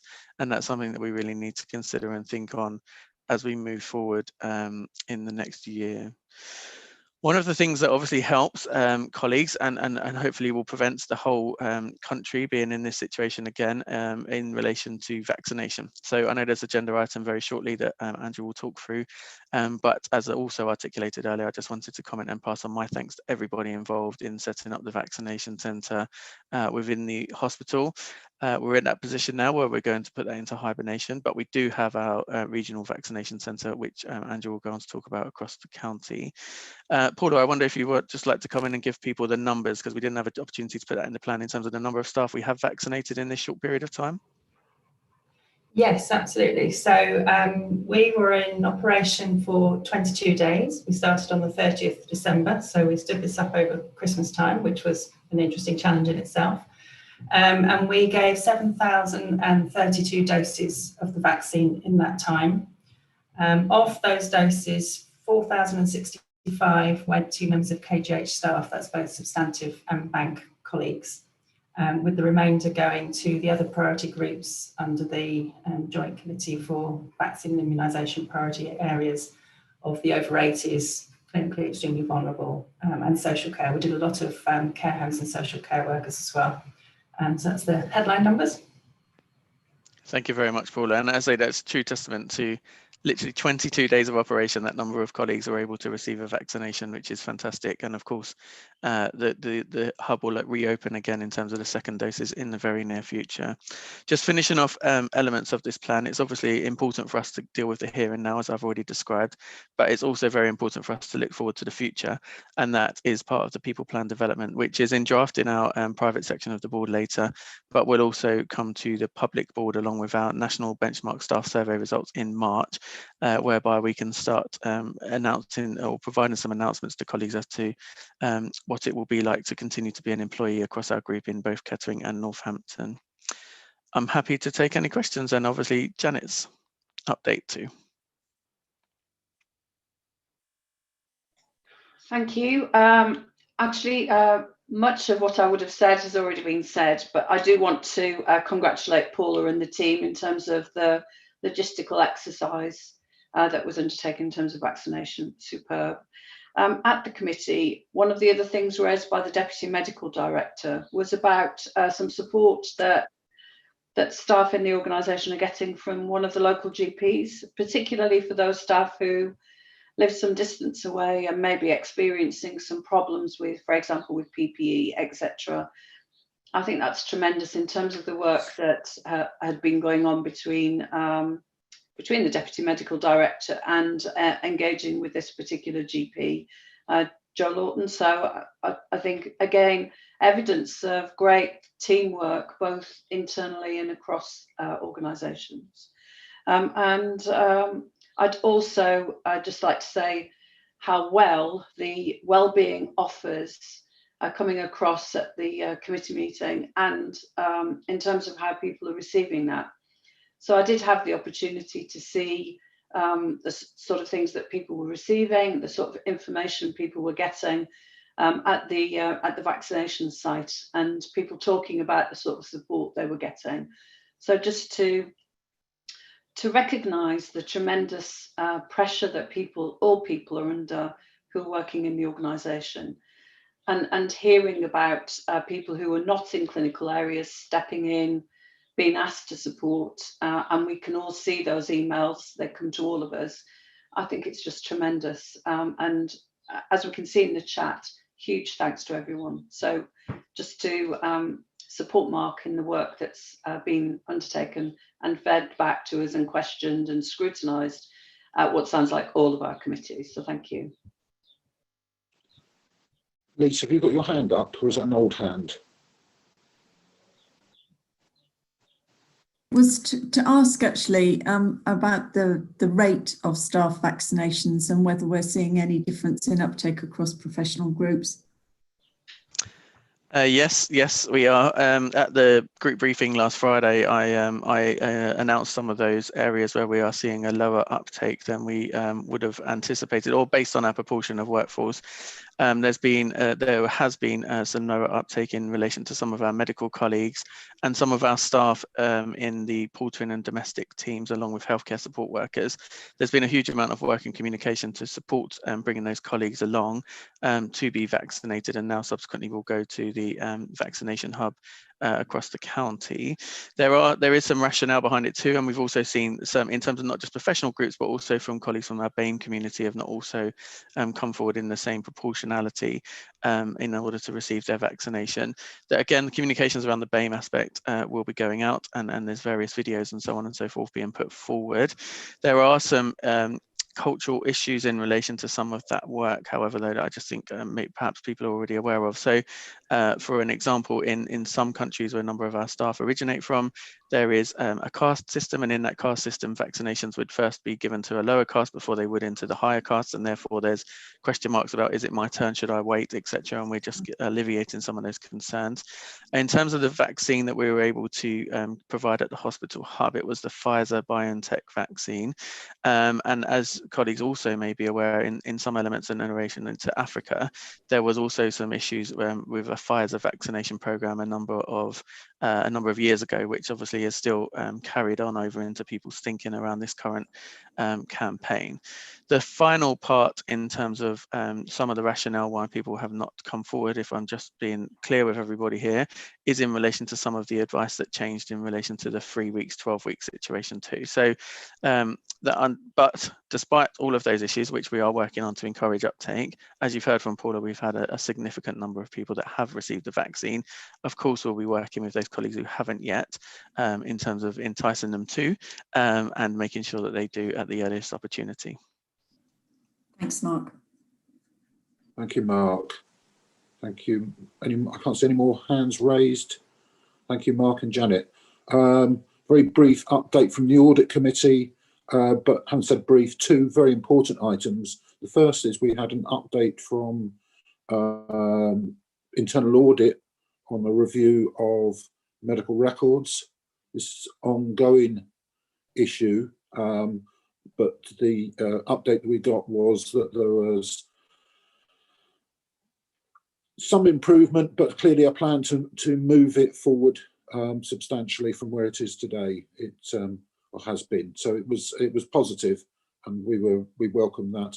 The second element, which was a very thorough and very helpful update from the clinical effectiveness team on the work that's being done around clinical audit and all different elements that's under their remit, and certainly that gave us confidence in terms of the processes underlying and the priorities that are how priorities are being taken in that field. Welcome any questions on audit if there are any. No. Moving on then to the Strategic Development Committee. One very important item here was we approved a document, an agreement with Kettering Borough Council that will make moving forward with any planning and any development work on site easier. It won't make it completely without potential debate, but it certainly will make life a lot easier when we have multiple things going on site. And that was a very worthwhile piece. And we also had a long debate about the HIP2 process, which clearly we'll discuss a bit more this afternoon. Thank you. Any questions on SDC? No. Over to you, Alice. Thank you, Trevor. So Group Digital Hospital Committee is now a group committee in common, which is great. We had our first joint meeting in December, and I think the best thing about that, although in some ways it was still very much a meeting of 2 halves in December and with separate agenda items, if you like, the team was starting to think and talk as one, and thanks to Andy for everything he's doing to already make that team start to feel like one team across us and NGH, which I think is fundamental to everything we're trying to achieve. We can't do this all alone. It will not work and it will not deliver what we want. So that was really, really great to see. In January, we then really focused mainly on looking at what our group digital roadmap and digital strategy is going to look like. And that's still now being drafted over the next month or so. And hopefully you'll be able to see a version of that very soon. But again, that's really accepting the point that we are not doing this alone. Most of what we want to do from a digital point of view, we want to get right across the group and then see that bear fruit within our individual organisations. So that will be the next thing I think that you see. Other than that, from a local hospital point of view, the EPR programme continues to progress, and when I last spoke to you, Andy, we were due to start scanning soon for our scanned digital records. You could no doubt say in a second whether we have started that or not yet. Obviously, COVID has presented us with a challenge with some of these things, but we have certainly kept things continuing to progress. So happy to take any questions, plus Andy can perhaps update on the scanning piece. Yeah, shall I come in first before there's any questions, Alice? So, so scanning's suffered a bit of delay down to COVID and the various planning. We're looking to roll that out with various parts of clinical noting. So not only are we going to be moving things from historical paper records into scanned, but also some of the forms that exist, doing that at the same time. So some of that has been impacted by being able to get to the right people at the time. So just on EDMS, I think there's good news to say on EDMS in that's just about finished the rollout across the whole of Kettering. And so we'll continue to have the benefits there. So we've obviously needed to sort of prioritize different things as we've been in this last period, but people should still be seeing progress made, and I think we're sort of still feeling some positive feedback from colleagues. Any questions on digital? No? Can't see any hands. Thank you, Alice and Andy, on that one. And collaboration committee, Alice. Yes, thank you, Trevor. Not a lot to say on this. I know we've got a major item on the agenda later regarding our group vision, mission, etc., and that's really been our key focus for a lot of the recent times. Just a couple of things to pick up very quickly on, though. We have approved the People Committee joint terms of reference there later on the agenda as well. And we've spent quite a lot of time talking about the clinical collaboration areas, which have commenced already, the 3 initial areas. I think it's fair to say that they have significantly been challenged by trying to do that significant organisational change at this time with the COVID situation ongoing. And therefore, they perhaps haven't got as far as they might have hoped and we all might have hoped at this stage, but they've continued to make progress, and we have asked for them to come and talk to us at the next CPC meeting so we can really get under the skin of how we can help them to move forwards as soon as possible when things start to be alleviated a little. And there are some organisational development challenges there. There are cultural issues we have to overcome between the 2 organisations. So it's not all straightforward, but we are doing what we can to support them in doing that. And the other thing I'd say we've spent quite a long time talking about, which again is mentioned later on the agenda, is the transformation approach across both ourselves and NGH, and how we come up with a common approach. And then secondary to that, the approach is much more important, but how we deliver that in what structure. And I know that's something we'll be talking about over coming meetings as well as briefly today. Right. Thank you, Alice. Any questions for Alice? No, thank you. And so we're now going to move on to reset and recovery. Joe. Thanks, Trevor. I'll just take the report as read from everyone, and I just want to highlight on a few key areas. So the main areas to focus on are our GP referrals remain lower than forecast. We had just over 3,000 in December against a forecast of just over 4,000. There are a number of schemes in place now for GPs to access help in other ways, including advice and guidance. So it may be the impact of that, and it may be because it was December, but we are monitoring this very closely with our system partners, going back to that concern about whether patients are presenting to their GPs or not. First, outpatients face-to-face was higher than forecast. We've seen 3,872 patients in December against our forecast of 3,500. However, the telephone follow-up appointments were lower as we made a decision in December to move some consultants back onto the wards to support flow and to support the second wave of COVID. A lot of the telephone follow-ups are routine and can be undertaken by other people as well. However, we just made a decision for December and January to support the COVID work which we had to do.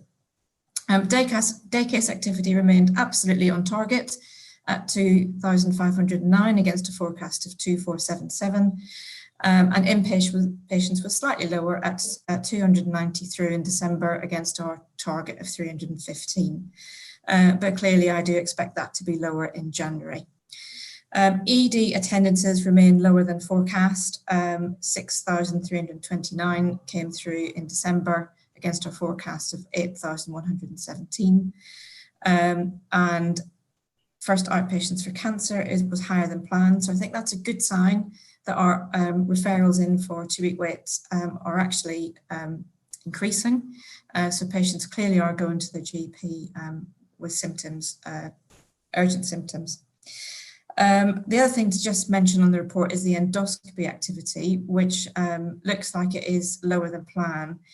What I just need people to understand is that the endoscopy activity reported in this report is only activity which is counted against the diagnostic standard of those patients that have to be seen within 6 weeks. It is not a reflection of the total activity that's happening in endoscopy. I would not want any of you to think that we're only seeing 200 odd people for colonoscopies per month. That is not the case. This is specific reportable activity. And we are doing some work on the forecast versus the actual. We think we may have forecasted too high in terms of the diagnostic activity. So we'll probably look to reforecast that. But those are the things I just wanted to highlight, and I'm happy to take any questions. Thank you, Jo. Any questions? No, that's very clear. Thank you very much. And we'll move on to Andrew. You're doing the COVID vaccination update, please.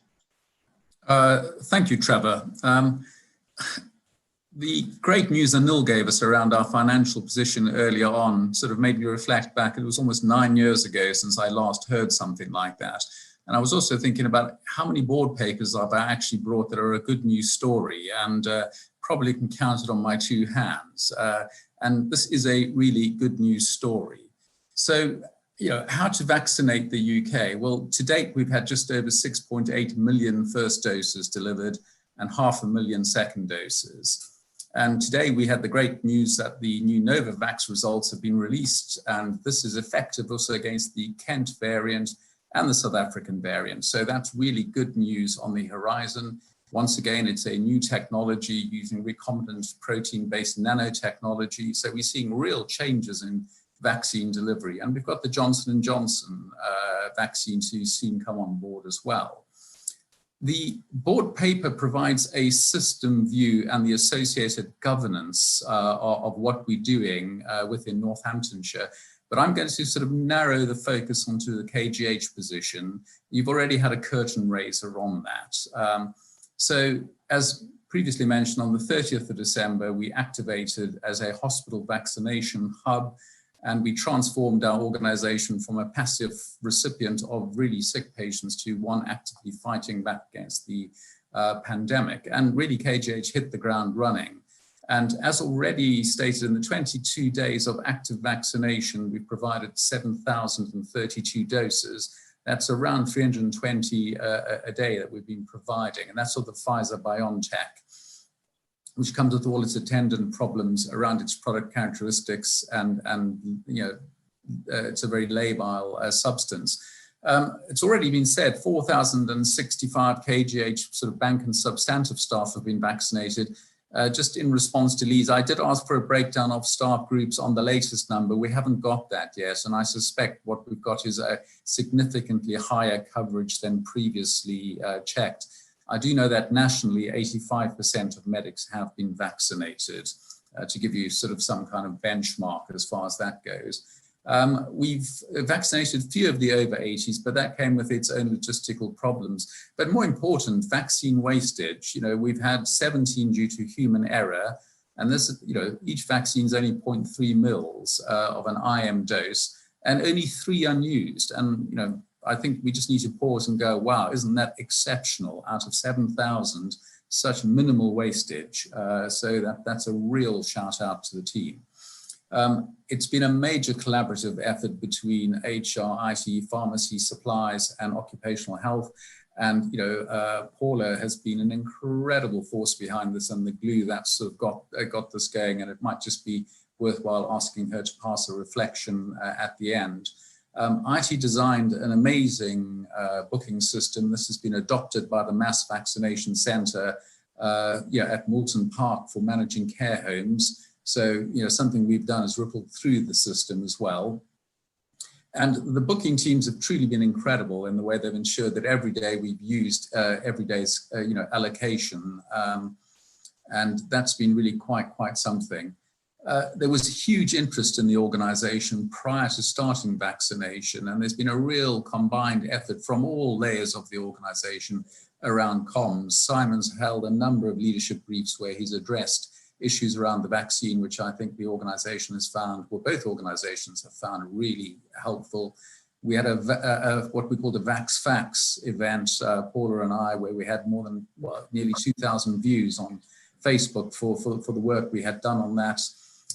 We've had video streaming of staff undergoing vaccination and specific Q&A events to deal with second dose concerns, which and this does remain a live issue for some. And some of these frequently asked questions that keep on emerging is the second dose, will my COVID test be positive now that I've been vaccinated? Allergy, pregnancy, can I have the Pfizer vaccine and then have the AstraZeneca one thereafter? I previously had COVID, do I need to be vaccinated? So those are some of the recurrent themes that keep on emerging in this. So the vaccination program was temporarily put into hibernation, as was earlier mentioned, and that's going to be reactivated on the 24th of March for delivering the second doses. I do somehow fear that the vaccination nationalism that is developing out there may become a risk, not just to us, but to the wider UK, but we'll see how that goes. So in Northamptonshire, looking at the JCVI's priority 1 to 4 cohorts, they've got to be vaccinated by mid-February, and there's about 133,000 of them. So far, we've done around about 55,000 vaccines, so we've covered 40% of that. So we're on track with our delivery model, and the delivery models were hospital hubs. As I say, we're in hibernation at the moment. The PCNs, of which there are 16, a roving model which goes into the care homes, and the mass vaccination centre, which is now active, and that can deliver up to 1,500 a day. So we're looking for the second doses, and just a massive thanks to this incredible collective effort that people have engaged with. That's all, Trevor. All right, thank you, Andrew. Are there any questions for Andrew? Andrew, thank you very much. Oh, sorry, Lise. Just a general one. I missed it. What percentage of the target population have we done to date across our area?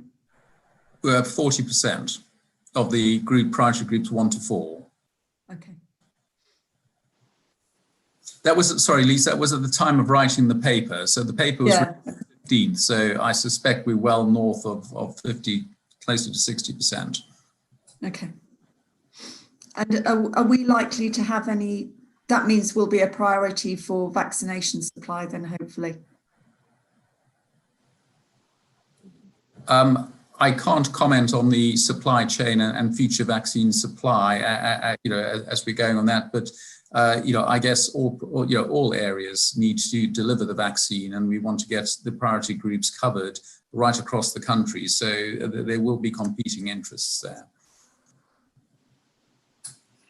Thank you, Andrew, for that very thorough report, and also for the background papers, in terms of the assurance around the governance on this. But we are clearly, as you say, caught in this current climate of vaccine nationalism, I think is the phrase you used. But yes, hopefully we can see our way through that. Thank you.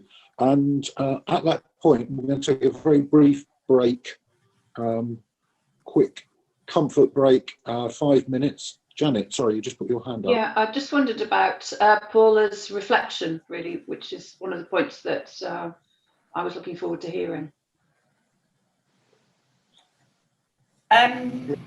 My reflections. Well, it's been a bit of a roller coaster ride, but I'd just like to reflect, I think, on firstly as Andrew said, the huge teamwork that has gone into this. There's been a number of different departments mentioned. I think we could not have done it without incredible support from my IT colleagues. So thank you, Ian and Mary in particular, for all that they've done. The pharmacy have been outstanding, brilliant support from the pharmacy. Karen has been absolutely brilliant. And I just want to pass on a few reflections actually from colleagues who've been involved. So we've had really fantastic support from volunteers. The volunteers have really stepped up and been ever so enthusiastic about this programme. One of the volunteers said to me that it was the most positive environment in which she'd ever worked. And yesterday I spoke to my occupational health lead, Helen, who said that in her 30 years of nursing, it's the most exciting, rewarding piece of work that she's ever been involved with the best teamwork that she's ever seen. And then last night I was going home and I spoke to my a friend who recently joined a different trust in Cambridgeshire. And she said she'd been for her vaccine last week. And she said the experience was very somber, very quiet, very serious. And it just made me reflect that I think when you work in Kettering, you just get used to what it's like working in Kettering. And actually, when I walked into the vaccine hall, and regularly over the last few weeks, and anyone else who's walked in there, here the vaccine hall was a place of joy.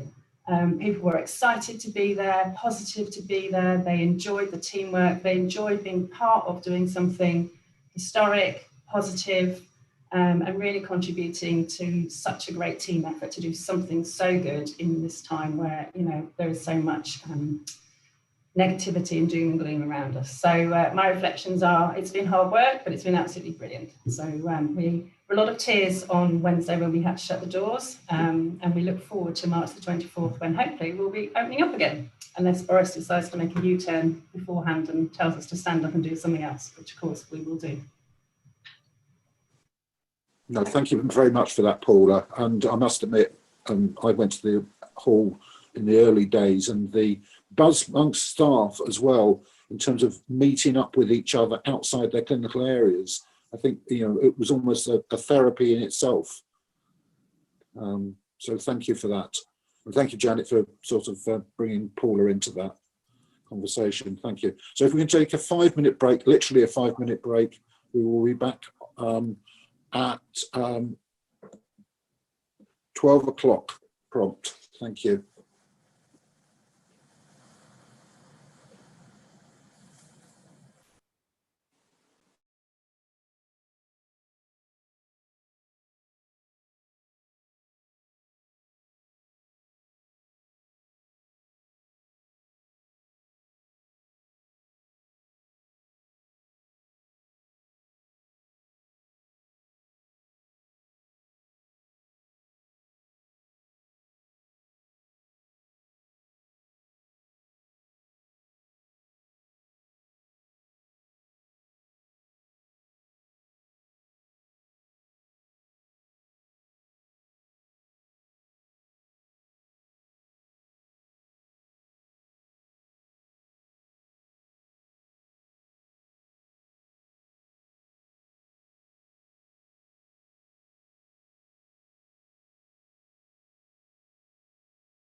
Right, I'm not certain. I think everybody's coming back now. Can we kick off then with board assurance framework? Richard. Thank you, Trevor. I will just run through the BAF paper as presented quickly, assuming the paper's been read, and it has, of course, been through all of the board committees in this monthly cycle. All the executive directors, despite current pressures, continue to retain the risks on the BAF within their regular reviews. The paper also, as it has done for the last few months now, contains at Annex B the COVID high-level risk register, which is the sister document to the corporate risk register, describing those very high-level risks that we have talked about today and how we continue to monitor and mitigate the risks. The deep dive cycle that the board committees undertake and have been for a good long time at KGH, as everybody knows, was paused during peak 1 of COVID and resumed in the autumn by the committees as we came out of the governance light protocols that we went into. We have paused that again for January. February is under review as we are in a governance light process at the moment in accordance with the NHSE reducing the burden edict. But the outputs of the 2020 deep dives that we did do were productive, have all been actioned. The report contains Annex C, a list of all of the feedback from committees to executive leads. And then just for information, at Annex D, we're starting to build a schedule of how those deep dives will be programmed into the committee cycles, noting that for the vast majority of the board committees, they will start to work in a different pattern to the traditional patterns as we move into committees in common across the group. And so the cycle will change accordingly. That's all I wanted to say. Happy to take any questions. Thank you, Richard. Any questions for Richard on the board assurance framework? No? Well, thank you. We're now moving into an item which was mentioned earlier in the agenda when we were talking about quality, and I think it's one of the key items on today's agenda, because we speak a lot about COVID, but the organisation is much more than just COVID. And so the maternity services assessment assurance tool, Leanne, I believe you're leading on it, and Mara Tonks, welcome. I believe you've come also to speak on this particular item. Leanne. Yeah, thank you, Trevor. So yes, I'm joined by Mara and also by Kim Attlee, Head of Midwifery in Kettering General, and they'll talk us through the Ockenden reports. I think it's quite important that the board and others hear about the context of this. And then we're going to go through the quality assurance tool, but just from a high level point of view, because we discussed it at length at Quality and Safety Committee. Mara, thank you. Thank you, Leanne. So just some context. So Donna Ockenden is the chair of the independent maternity review that was commissioned into the concerns raised from 23 families at the Trowford and Shrewsbury Trust, ranging over from 2009 to 2016. Since that review was commissioned, actually many more families have come forward, and now that review is detailing concerns of 1,862 families. So the first review that Donna has undertaken is off the first 250 full case reviews, and that was published on the 10th of December. Subsequently to that, all trust CEOs in England that commission maternity services were asked to, on the 14th of December, were written to, sorry, by the Chief Operating Officer, Chief Nurse and Medical Director from NHS England. And CEOs and boards were asked to ensure and provide assurance on 12 key urgent clinical priorities that have come out of that first review. So these 12 clinical priorities are under 7 headings for immediate and essential actions, those being enhanced safety, listening to women and their families, staff training and working together, managing complex pregnancies, risk assessment throughout pregnancy, monitoring fetal wellbeing and informed consent. So Trust CEOs were asked to confirm, along with the chair of the local maternity system, to their regional chief midwife by the 15th of February. That date has been delayed to the 15th of February, it was January originally, of confirmation of their compliance against the 12 urgent clinical priorities and the associated steps to reach that compliance. So within the maternity service assessment and assurance tool that you have as part of the papers for this board, you will see that we have detailed our compliance from Kettering against those 12 priorities. And we also have included our compliance against NICE guidance and workforce planning as also detailed in the letter that was sent to organisations. So the trust assessment and assurance document that you have, again, highlights the gaps that we have within our current service, them being quite few, and how we're planning to overcome those gaps.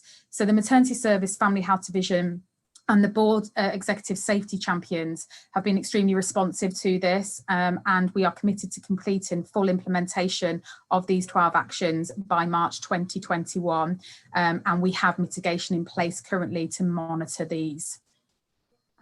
So I don't know if you want me to go into much more detail in relation to each of the actions, or whether we just go into questions, given the chance that people have had the opportunity to read the framework. So Mara, I think it'd just be useful just for everybody to know where we think our specific gaps are and the mitigation, because certainly we responded very, very quickly, because we had to actually within a couple of days do a turnaround of where we felt we were, followed by, as you say, the formal quality assurance framework that came out later. So I think it's just worth highlighting where we think our gaps are, but what we're doing to mitigate them. As you say, they are few, which is great. And I think we're really in a strong position, but it's worth everybody knowing that. Yeah, so under enhanced safety, there is a plan for all trusts to implement the perinatal clinical quality surveillance model. So we've been working with our local maternity and neonatal system, and we're developing a system-wide model, which will be the same model that both NGH and KGH use, and that will help the system to monitor compliance and any key issues of safety in relation to maternity system services. So we are aligned with that piece of work that is happening. Internally, that will then go through to our QGSG committee and up into our QSC board committee for that oversight of assurance of board members around the perinatal surveillance model. So we plan to have that in place in February. Also in relation to that is the oversight of SIs that all boards are meant to have oversight of the maternity SIs.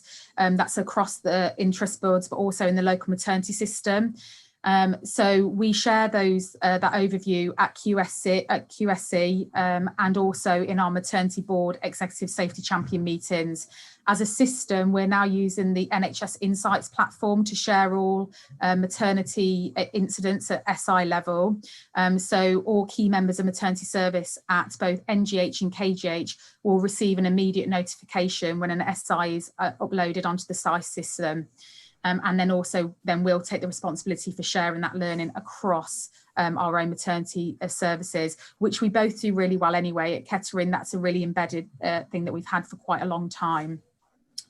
In relation to listening to women and their families, we have nationally, there are going to be some patient advocates appointed to support this function. So we have a really strong relationship with our Maternity Voices partnership within Northamptonshire, and actually that has got even stronger since COVID, where we've been taking part in fortnightly live Zoom sessions with our service users, answering any of their anxieties they have in relation to the delivery of services during COVID.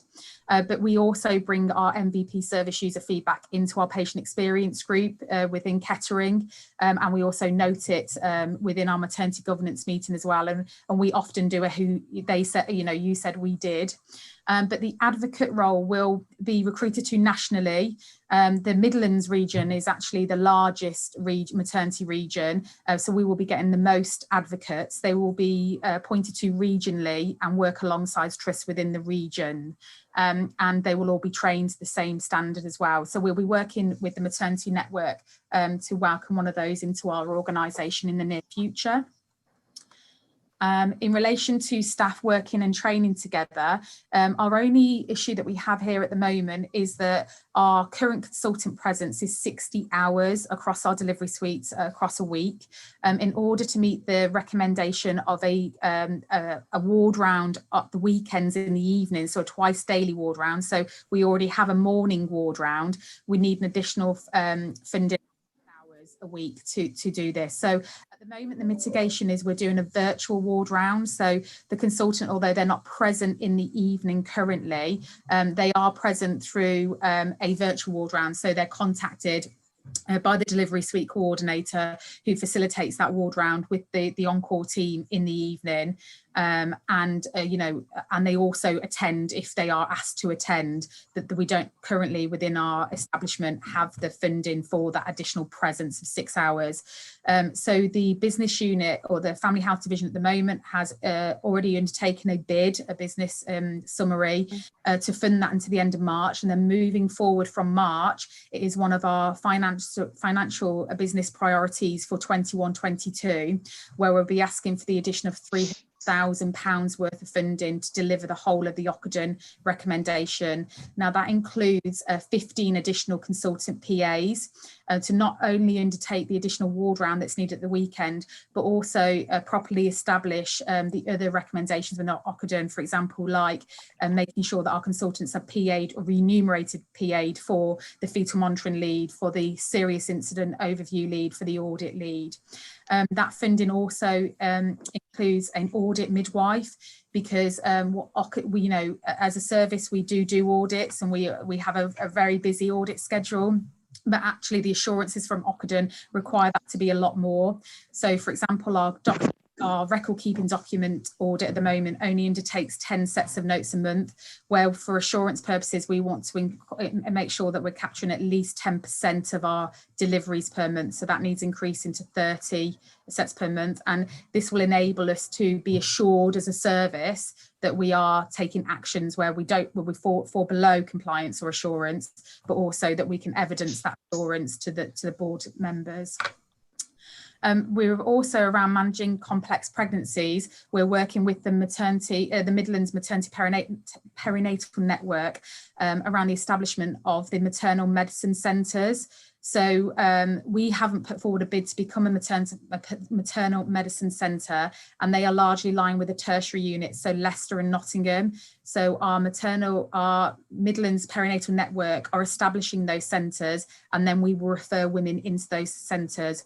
The mitigation presently is that we have a very close working relationship with Leicester mainly, but also other units for fetal medicine and specialists maternal medicine concerns. So for example, we work with London Trust with cardiac concerns, and some Birmingham Trust with some of our fetal medicine concerns that would refer women into anyway. So although those maternal medicine networks aren't established yet, we are still working with tertiary units to make sure that women receive the right level of care presently. Okay.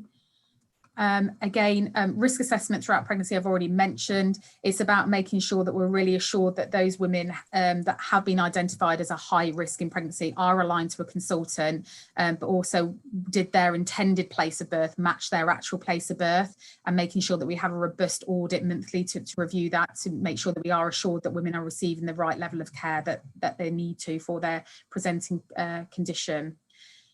We are fully compliant with our fetal monitoring of our fetal wellbeing, and we have appointed leads midwifery-wise and obstetric-wise within that. And with our informed consent, it's just making sure again that all of our leaflets are available in a variety of languages, accessible to women through our maternity website. So we make sure that women are truly informed, and that their language barrier doesn't hinder that in any way. And it's making sure that we have a robust audit to evaluate that. So I think that really sums up where we are. Does. Thank you very much, Mara. And Lise and I both are the board leads in terms of exec and non-exec for this, and we do meet monthly. In terms of assurance, obviously, in addition to that monthly meeting, we are structuring with the system a clear governance route, because at the moment it can potentially go a couple of ways in terms of the LMS or the Quality and Safety Board. So that's being drawn up as we speak in terms of clarity. So that will definitely help us in the long run. So I think when Lise and I have been through all of this with Mara and Kim and the service and taken it through Quality and Safety Committee, we do feel assured that everything that we could have possibly had in place at this time is in place, recognise exactly where the gaps are and how we're mitigating them currently and how we're going to go forward and strengthen that. So I think we're in quite a strong position in relation to that compared to other organisations. And we work really closely with NGH. Certainly Mara and Kim and Trish do get together, and Sharon and I talk about this frequently. And I just also want to provide the board with, these are the 12 clinical priorities, but actually we're moving forward with all the recommendations within this first review as a service. So obviously these being our 12 clinical priorities, but all of the recommendations we are currently benchmarking where we are as a service against them to make sure that when we're ahead for the next submission report from Donna Rockenden, which will probably be early springtime.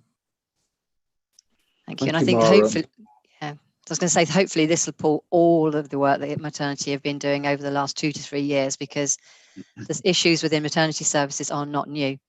And certainly the amount of work that the team have had to undertake in order to provide assurance to this point has been phenomenal.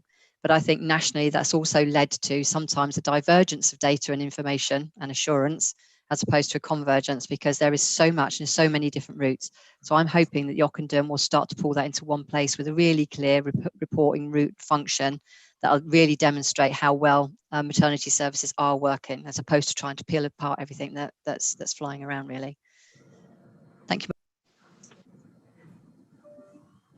Thank you, Mara and Leanne. We've got a number of hands up, so it's Lise, Andy Callow, Andrew, and then Lynn. And if there's any responses, it can keep them to the end of their questions, please. Okay, thanks, Trevor. Yeah, I have to say it's been a pleasure working with Mara and the team and Leanne on maternity. And we've been working together way in advance of the Yockenden. And I think to give the board assurance, what I see when I meet the maternity team is a team that is open, reflective, and willing always to improve the service. So congratulations to them. I think there are 3 areas I want to give assurance to the board on that kind of underpin my view that actually we've got a good service. So I think we've heard a lot about the governance process and how we get regular reports. And actually, if you look at the data that underpins that, we are not an outlier. So I think the governance is very strong. A really telling thing, if you read the Yockenden report, is the workforce issues that were there. And what's really telling in our service is that the culture of obstetricians and midwives working as one and working as part of a team is obvious. Actually, the maternity safety leads meeting is a team meeting. It is not a meeting of 2 halves. And the other thing that reflects that it's a great place to work is we can recruit. You look at the vacancy rates in our service versus other services, they are incredibly low. And the lead obstetrician has already got 2 SPRs that actually want to come and work as part of the team to get it to an even better place. But it's a service that is striving and working as one. Then finally, patient experience. I talked to Marie, who's our maternity voices partnership, and I have to say, Mara, she was incredibly supportive about the work that you've done through that group, and the Q&A sessions that have been run through the COVID pandemic are a great illustration of how you've reached out to reassure mums and families in what has been an incredibly worrying time. And she says she now reassures people that actually their experience in Kettering will be good.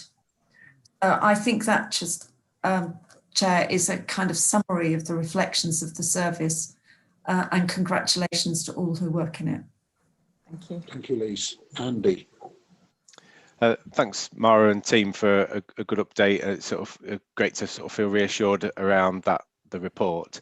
I was just going to add around the patient feedback thing and just let board members know that as we move towards the Northamptonshire shared record later on this year, we'll be implementing the patient knows best feature, which will be facing to patients, and that will give a different route for women to be able to get that information in different languages, and also offers a way for them to provide feedback through that route. So I think it's an extra strand that will come into this picture later on this year. Thank you. Andrew, then Lynn, and then Chris. Thank you so much, Mara. A comment and a question. So, full disclosure, I think the maternity services at Kettering are fantastic. I think they're well led, they have good governance in them, and I'm always impressed with them. You mentioned sort of some of the larger tertiary centres taking lead roles. My experience is that larger tertiary centres does not always translate to better care, safer care, more effective care. And really, I don't think we should be shy in terms of the service you have and putting ourselves forward to take on some of that. So that's the comment part of that. The question part is, you mentioned the Ockenden report gave recommendations, and in order to fulfill those recommendations, there was going to be, a 15 PA uplift that was required. Is this coming with money? Because the reason I ask is that's £150,000 we're talking about without on costs. And every single time we have some form of report, national report that comes out, we have a recommendation along these lines, and we inject a lot of cost in, and the cost is never a supported cost. It is just a cost pressure. Yeah, it's a great question, Andrew, and certainly a question that's come up through the Obstetric Leads Forum that I'm a member of. So in relation to staffing, no, it doesn't. So Ockenden in itself doesn't come with any associated additional money. What Ockenden obviously sets out is any CNST monies that is awarded back to maternity services stays within the maternity service. But also there is national transformation monies to support some of the transformation agenda around maternity services, especially to delivery of better births. So some of our projects in relation to continuity of care, community hubs, for example, we will be able to access that national transformation monies to address those elements, but not the staffing element for our obstetricians.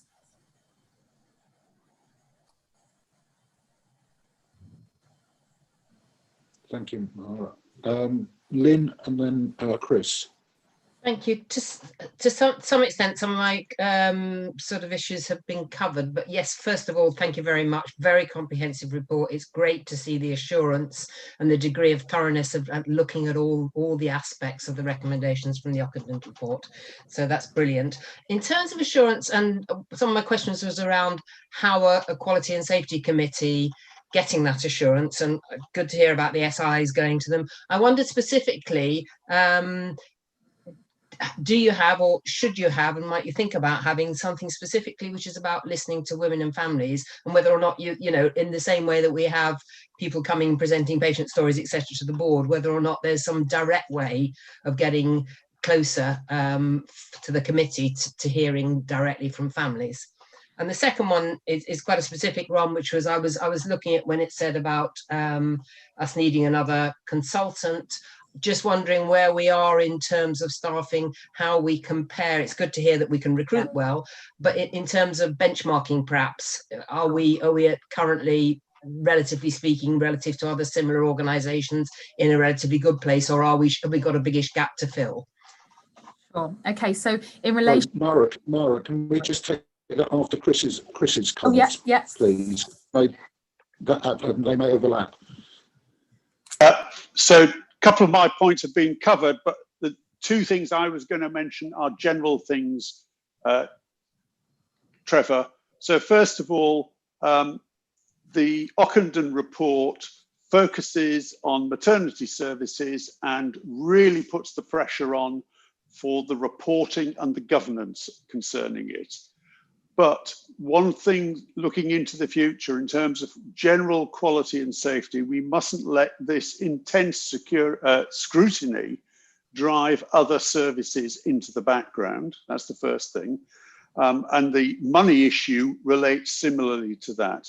And the second thing is that my reading of the issues that caused the problems were issues of culture, and there was the lack of team working. Most of the recommendations do nothing to improve the culture, and culture will take 5 years to change. So I think that for us, we're in a very, very good position, as Mara has outlined, because the culture within the unit at KGH is positive and good. So thank you. Chris. Sorry, Mara, do you want to come back on particularly on Lynn's point? And I think Neil is possibly wanting to comment on probably the financial aspect. So just coming back, if you don't mind, on Chris's point first around the culture, I think you're absolutely right, Chris. I think, you know, we recognise within our maternity safety plan spanning from 2016 to 2020 because we had more convey, you know, recommendations by then and mid-staffs, there was definite a need to invest in leadership within the maternity service and its succession planning, but also moving forward, any sort of training we were going to undertake, we were always going to undertake as a team. So rather than midwives training separately to obstetricians, we have in the last 5 years embedded anything that we do together. And I think that has made a huge change to our culture internally. And I absolutely share your opinion of, you know, we are not at Telford and Shrewsbury when it comes to our culture. We are very much teams that work well together and will continue committed to working well together. Coming back to the other points around listening to our families and making sure that we have a robust governance structure around that, actually the perinatal clinical quality surveillance model that is being developed across the system, that includes, you know, involving our Maternity Voices partnership lead within that, our chair within that, that will make us have that oversight, because that's absolutely one of the parts of the model that we have to present then on a monthly basis to board for oversight. So we will definitely tighten the governance around that up, so you'll have that oversight and assurance. In relation then to our workforce, so we haven't in maternity had a workforce review, a birth rate plus workforce review for quite so many years, but we have been using the Health Education England tabletop exercise, which has been a tabletop exercise that's been used across, again, the Midlands maternity network. What that does is give us a benchmark position of what actually our bottom line establishment should be for direct clinical care, given the fact that we're less than 5,000 deliveries a year, that we're a DGH, but we have complex pregnancy, you know, women who have complex pregnancies. Now that benchmark, that enables us to set our baseline establishment. So anything we've done in addition in terms of transformation, like our continuity of carer, we've always asked the trust, or we've put business cases together to increase our establishment to deliver that. So we've never taken anything out of our bottom line establishment. And I think that's what's made us really safe from a midwifery point of view. Now, obviously, Ockenden will make us undertake that full birth rate plus exercise. So that will give us more of an assurance that our establishment figures are correct. But, you know, we do have, where other organisations don't have for maternity, we use the birth rate tool, Acuity tool. So our coordinators on our postnatal ward and our delivery suite every 4 hours input their acuity based on their staffing for that shift. And that enables us to move staff quite fluidly. And again, that's quite unique to Kettering in terms of all of our midwives are able to either go to work in the community, on the labour ward, or the postnatal ward. Their training enables them to be that fluid and that flexible. So there is definitely, I feel assured that, and the amount of red flags that we report, so these are the, you know, the safety red flags that are defined by NICE and locally, we report very minimally of them. So, you know, in terms of benchmarking where we are from a workforce, I think that I feel that we have a safe amount of assurance to give that assurance to our regulators, for example. In relation to our workforce for our consultants, again, you know, I think we've identified that in order to undertake what Ockenden is asking, that will be those additional 15 PAs. But we're not asking for a huge amount in comparison to some of our neighbouring units, and I don't mean just within North Hampshire, I mean within the Midlands Perinatal Network. You know, we're hearing of units that are possibly between 8 and 11 consultants short in delivering the recommendations of Ockenden. So, you know, that's going to be a huge challenge for them. Right, thank you, Mara. Can we take Anil and then Leanne? Do you want to sum up at the end, please? I just say thanks, Mara. Thanks, Leanne, for the details. Andrew, you picked up on something that I was going to pick up offline and have a discussion and follow up with Leanne and Mara anyway, and that is funding piece. So obviously we're starting to look at 21-22 planning, and it'd be useful if we could have a catch up separately just about what the financial requirements and what the opportunities for funding are, just to look at how we account for that and manage that going forward. That'd be really useful to do. Thank you.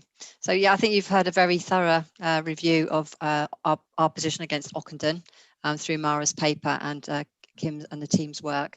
And I think just going back to your point, Lynn, in terms of how does Quality and Safety Committee get its assurance, we look at this type of reporting and we look at all the deep dive data underneath that. And certainly Lise and I, acting as those patient safety champions, have monthly meetings as well with Mara. So I think we've got a very good handle on where we are in terms of governance. And I think that's a really strong position to build on. I do think that the issues from Shrewsbury and Telford, which is referred to in Ockenden, are not unique. And I think there'll be more of this to come. Unfortunately, there are a number of other organisations that have the spotlight on them in relation to maternity services, and that's been for some years. So I think we cannot underestimate at this point the investment that we're going to have to make in our service to maintain where we are. And I appreciate, Anil, the challenges we might find in finding that money, because there is nothing coming from the Ockenden report or any other previous report or subsequent one, quite likely. So we have to support this. The consequences of not are phenomenal or significant, should I say, not phenomenal, significant. Thank you. Thank you, Leanne. And thank you, Mara, for outlining all that, and all the best for continuing with the good work. Trevor, may I just give you my background? You might not have seen my hand. Firstly, Mara, thanks for the update and for all the work you and the team are doing. Maternity services are under scrutiny nationally and will continue to be so for all the reasons that we know and understand. And we should be under no illusion these issues are not just limited to Shrewsbury and Telford, and we need constant watchful presence around this. So I think, just picking up firstly on the points Leanne made, we should revisit this soon as we consider the investment consequences that will be required to maintain our services safely. And I would ask the relevant board committees to come back around this as we go into financial planning for the year ahead. So when we come back in our March board in public, I think we need to make a public statement of what we're prepared to do to continue our investment and develop our response to Ockenden going forward. We are also asked, obviously, to give greater public scrutiny at board to the incidents as a thermometer, a dipstick test of our safety of the services, and we should give consideration to how we're going to do that too. I wanted to give the last word really to you, Mara, just to say, is there anything else you feel as a board we can do to help you do what you're doing? I just think locally, actually, from having Lise and Leanne as the exec and the non-exec safety champion, they have really invested in their roles. I mean, the requirement is that we meet every 2 months, but actually we continue to meet every month in order for them to get the correct amount of assurance that they need out of the service. And that includes, you talk about a dipstick, a real feel for what safety means to the staff members, but not just to me reporting it to them. And what Leanne has been doing is walk-arounds, meeting members of staff on the clinical floors, making herself, open and visible to them for any concerns that they have. I don't feel at this point there's anything more that I can, that I do require. It will just be the financial commitment, as you say, moving into 21-22.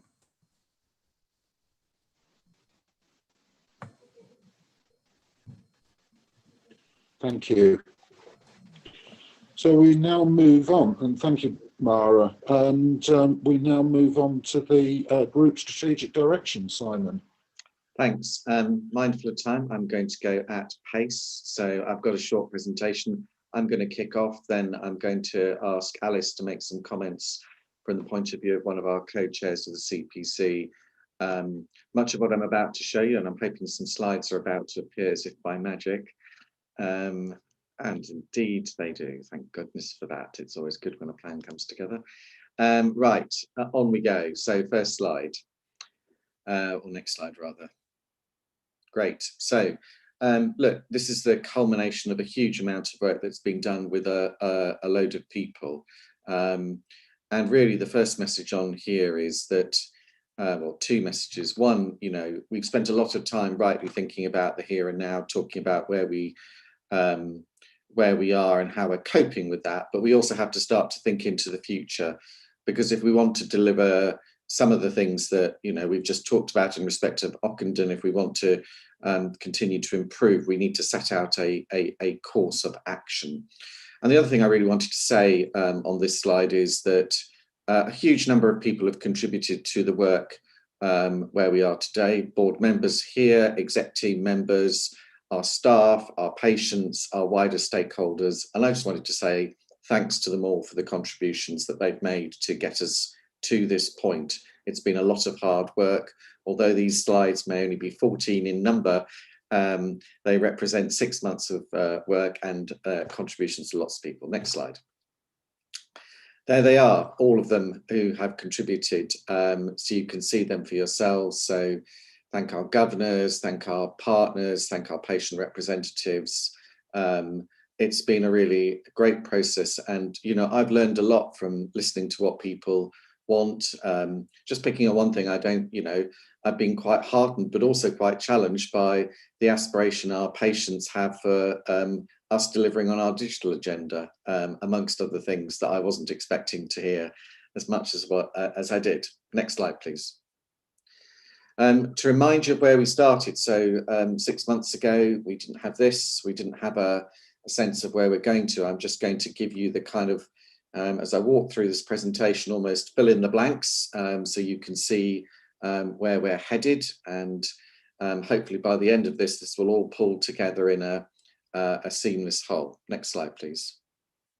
So if we just pull this up, you can remind you now of our group vision and mission. You, I know, have all seen this, contributed to it, been involved in it. What I find really great about this is, apart from the aspiration which resonates with me at a personal level, is, you know, we stand here today talking about sitting on the shoulders of thousands of contributions that people have made in order to get us to this point. These are our words for sure, and you will be asked to adopt them today, but they are also the words of all those people who have collaborated and contributed to getting us to where we are with this. And there's a real sense of, I think, aspiration here that we, although these will be difficult things to do, we will absolutely have something to aim at. Next slide, please. And if we look at what people have said, and it's threaded through our conversations as boards today, I mean, I think Chris just made the point. It doesn't really matter what the service that you're talking about. What matters is how you behave within that service. And that's the thing, that's the glue that will either hold a service together or will be a service that we would see struggle. And so if we see a service that shows compassion, integrity, respect, if we see a service that is accountable, that has courage and ambition, that is supportive and inclusive, there may be problems, but we wouldn't fundamentally worry about that service. It's what we would want for ourselves. If we were patients, it was what we would want to come and work in. If we were staff, it's what we want to help create leadership around. But we also know that there are some aspirant values that we've talked about, and probably the big one to pick out there, in particular as we start to think about the development journey around our ICS, is that word collaborative. Time and time again, that's going to be the watchword of our future. Next slide, please.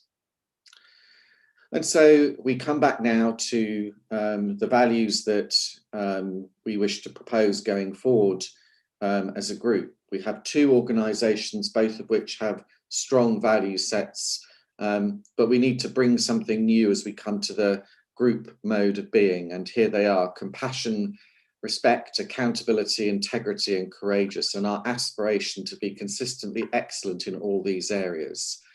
And I think if we achieve that, you know, and we won't achieve it every day, but if we achieve those things, or we strive to achieve them, we will all be part of an organisation that I think we can be rightly proud of.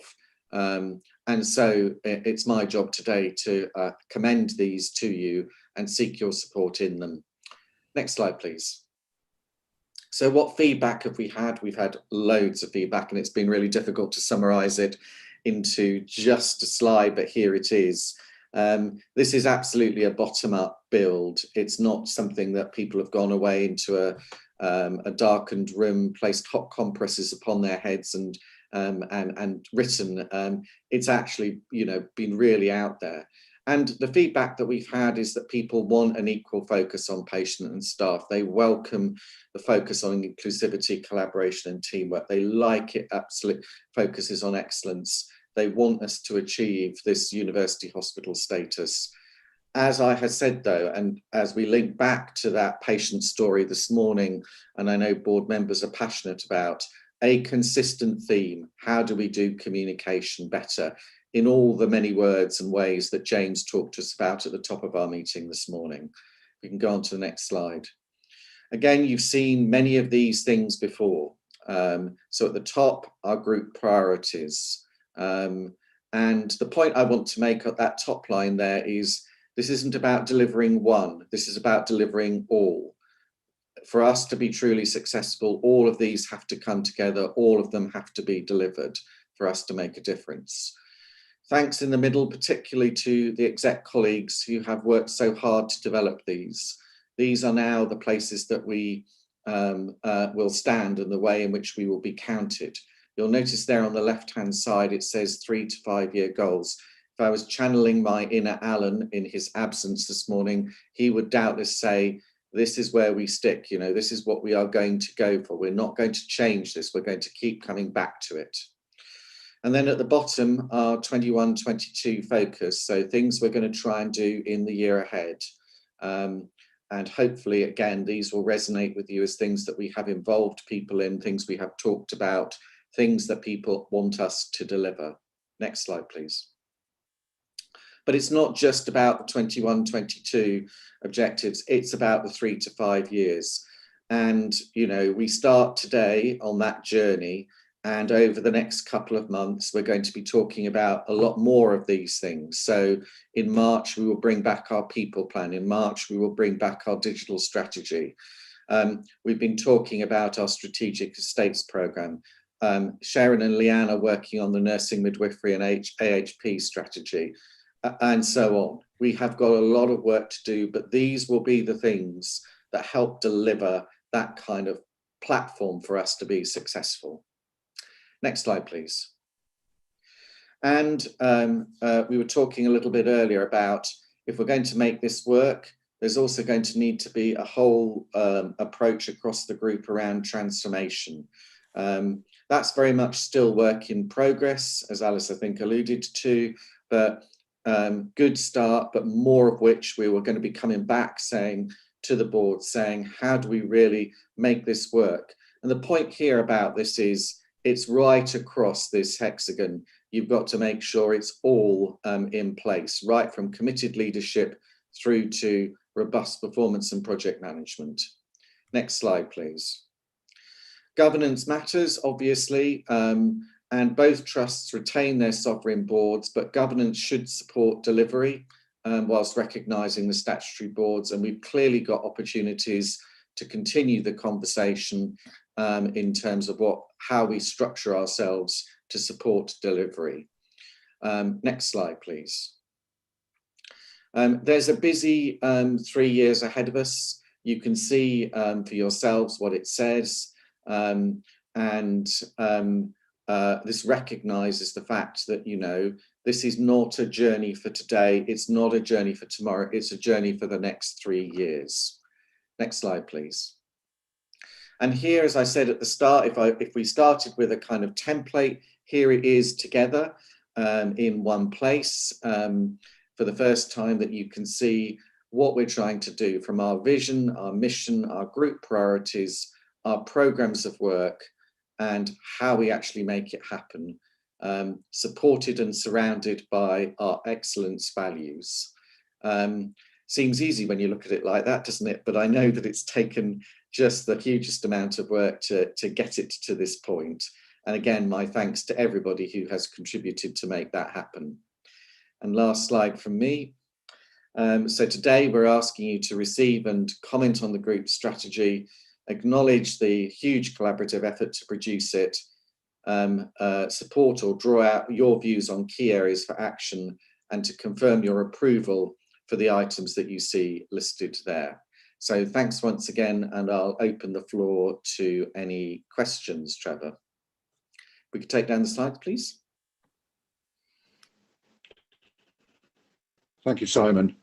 Alice, did you want to comment on from the chair? Not a problem, Trevor. Collaboration. Just to add a couple of points of emphasis really to what Simon's very well summarised, particularly because Alan's not here to make some of these points.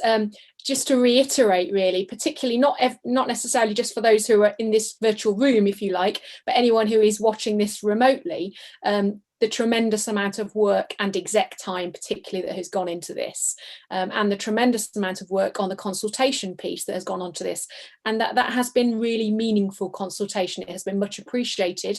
It's had a lot of time invested in it, and those comments have genuinely been very seriously listened to and taken into account. So thank you very much to everyone who's done that. And I think for me that emphasises why this has to be a document that we stick to. There's even been talk that it's actually going to be printed, which, I mean, what is printed nowadays? Very little. But I think that's really a statement of intent, that suggestion that we should print this, we should have this, that we can gently wave at each other in the coming few years to remind ourselves of what we have signed up to, that there will be times when we have to say no to certain things if doing them would mean we can't focus on what we've all agreed is our group priority. And for me, as a joint CPC chair with Rachel and along with Alan as chair, I think my plea to the committee chairs particularly, but to all of the board members, is please work with us to help us keep this as a relevant document and as a relevant focus, because if we just print it and leave it, that would be a tremendous waste of so much time and energy and passion that has gone into it.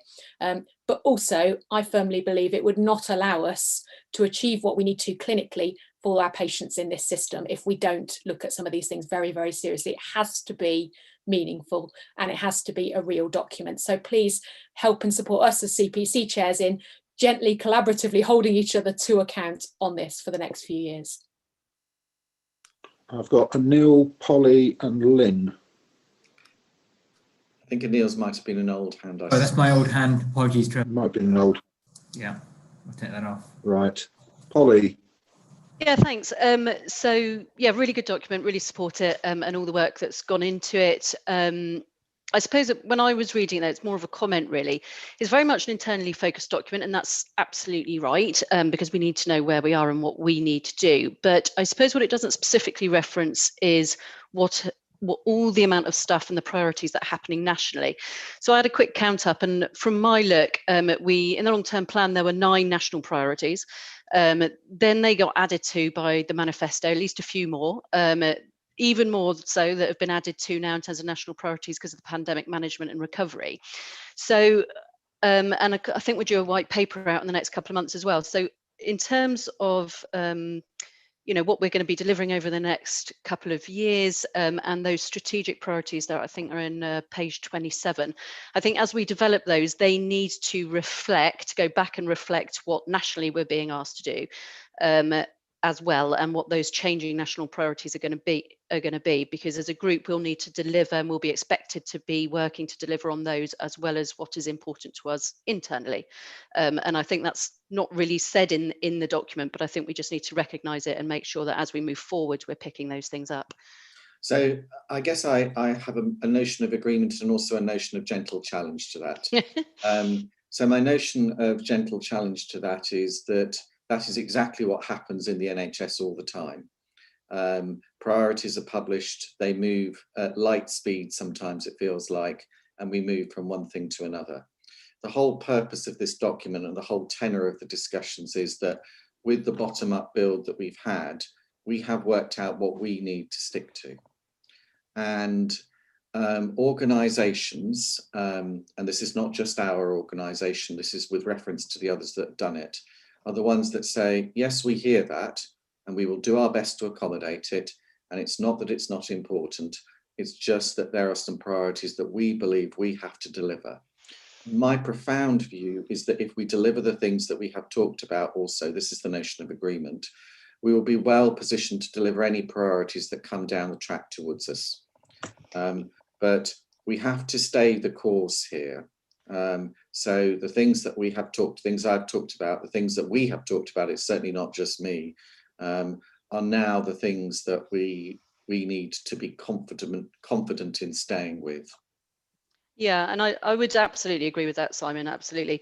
It's just, I suppose it was more a reflection on bandwidth of all the staff that are going to be involved from an executive level, but much wider than that, and the requests that will be kind of placed on them to be involved with all of this. And our job, just again to be clear, will be to say no when that is the requirement. And, you know, that we've come at that in a number of different places today. We might come at it through the point of view of saying we can't do more recovery because we need to take care of our staff. That's a place we might have to say no. We might have to say no, and I don't mean this in a negative or just, you know, disrespectful way to national priorities. I mean it in the sense that if this process is to have value, we now have to have the courage of our convictions to stick with it through thick and thin. Hopefully more thick than thin, but nonetheless, we really do have to have the courage of our convictions here. To support what Simon and Alice has just said, I think we, at the early part of this, said this is what we will need to do going forward. I take your point, Polly. I suppose for me, one of the key things about this document is how we, as a group, will do things going forward, how we will deliver, how we will support our staff. And in terms of whatever priorities come up, we will judge those in the way that we would, you know, we have set out here. What I don't think changes is how we do it. I think the area that I feel that it's not actually in the document, but we've got to focus on is communication. How we communicate this internally and externally. So we've had a lot of engagement from patients, other people in the community, our staff in developing this. But actually now we've got this document, and hopefully it's both electronic and paper copy to save the planet. But how do we take this out, not just in the case of a document, but how we behave and how our staff behave, that actually says this document is living in the group? I think that's right, Trevor. And I would say very briefly again, the next time we meet as a board, we'll be talking about our people strategy in public. And that is all about how we connect to our staff. And it's not for nothing that that's the first off the stocks in terms of what we say we're going to do and how we're going to do it. So I guess as we come to that discussion, we need to think about how do we explain this strategy through, you know, the context of our people plan. The other thing I'd say, and I forgot to say it in respect to what Polly said earlier, of course, at the end of February, we've got a board development session, and that's really thinking about our wider system. Some of you have already been involved in the workshops that have gone on in respect of the ICS, and it will be an important development session to say, how do what we want to do and what we believe in mesh into that wider system debate? I see. Andrew and then Mark. Thank you, Andrew. So this is a very minor point, but so the document is great. I like it. However, under quality and particularly under mortality, we've actually specifically put the standardized hospital mortality index in, the SHME. That's not what regulators use. It's not what we get our alerts from the CQC around. It's not what the external regulators have contacted me about in the past. And I just am concerned that if we as a board are looking at one thing, but our regulators are looking at something else, there might be a dissonance there. And so perhaps just calling it, being best around mortality indices would be better than specifically boxing ourselves into one single item. Point taken, and we've no doubt got time to consider that, but that was the one that came up from the group. So I guess my sense is that we'll just need to pick up how we handle that in our discussions. Mark. Thank you, and of course, in being part of the consultation and going through this document, I support it too. I think it's just picking up on Trevor's point and echoing that, particularly, and I did this yesterday in Northampton too, that not only are we signing off the priorities in relation to this strategy, we're signing off those values, and that therefore means we will be changing the values in our organisation, and by signing that, we have to stick to it, and we have to be committed in terms of that communication and how we roll this out across the organisation. It's really going to be ever so important. Best possible care is the example in NGH and the care values in KGH. So it's good that they're consistent because we can hold each other to account upon them across the group and while we work on the group formation. So I just wanted to echo that point, Trevor. We totally know and acknowledge, and I'm working on that at this very moment. How do we best embed and communicate these new vision, mission and values across our organisations? Thank you. I can't see any other hands raised at the moment. So can I? Trevor, I was Alex, just very briefly to echo what Mark has said and what you've said about the values. The values are a very important piece of this. It's not just about transactional projects and priorities. And us in this room, if you like, have an absolutely fundamental role to play in that, and people do notice what we do is the one sort of message I'd give on that, that if we want to embed these values, well, we've got a very easy place to start with ourselves. I'm not saying we don't at the moment, but that's the first step, I would say. Right, thank you. Can't see other hands. So we've been asked to approve a whole section of this. I'm not hearing any dissent there. So for the minutes, I need to be very clear that we are actually, sorry, Lise. No, it's fine. Lise? It's okay. Right. So make sure that we're clear that that's what we're doing here. So I can't see any dissent. So we are approving all those items that Simon put up for approval, but it's still clearly ongoing engagement on how we go forward with this as well. Good, thank you. Thank you, Simon. And everybody else that's been involved in doing it as well. So if we move on to the freedom to speak up now, please. And I think I saw Susan in the meeting somewhere. So, yes, I'm here. Can you hear me? We've all yes, we can hear you. We've all read the report. So if you'd like to sort of point us at the sort of key things that we need to be aware of. Okay, I'll just give you some highlights then, taking it that it's fully read. The update position as of today is that we've got 36 Freedom to Speak Up champions now, more than detailed in the report. 17 of those are our BAME staff. We've got champions across many professions, including our ancillary staff now. So we do have a porter, and we're doing more work to get what we see as our hard to reach staff in as champions. You'll see in the report that there's quite a big section about staff raising concerns about COVID safety.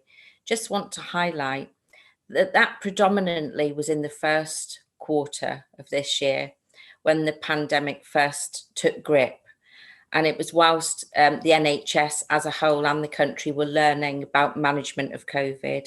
So lots of the social distancing and the support to staff who were shielding, That was in the very early days, and those types of concerns have almost gone silent now, as we learn on how to engage with our shielding staff, and things like we put sanitizing stations on entrance and exit points, but we didn't have them at all points.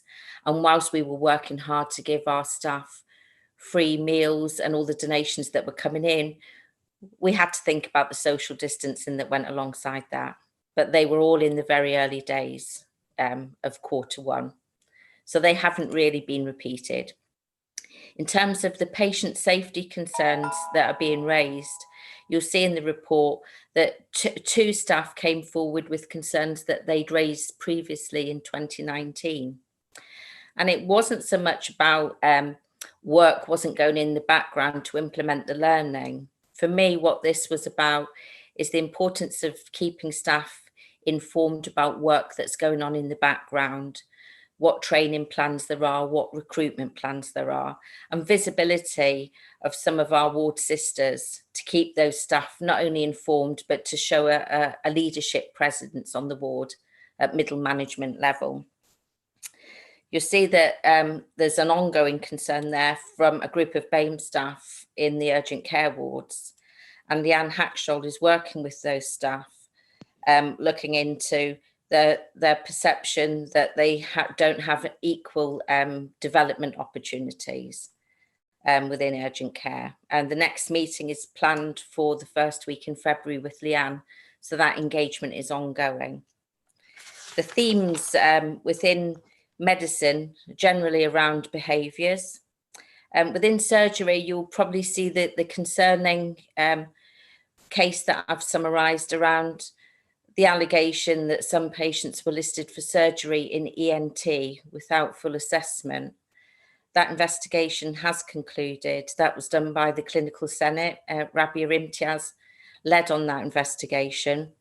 That's in its final draft. It's about to go through our governance process. It's not published yet, but what I can give you assurance on is that no significant patient safety concerns were found. And if they had through that investigation, they would have been acted on. So I can give you that assurance.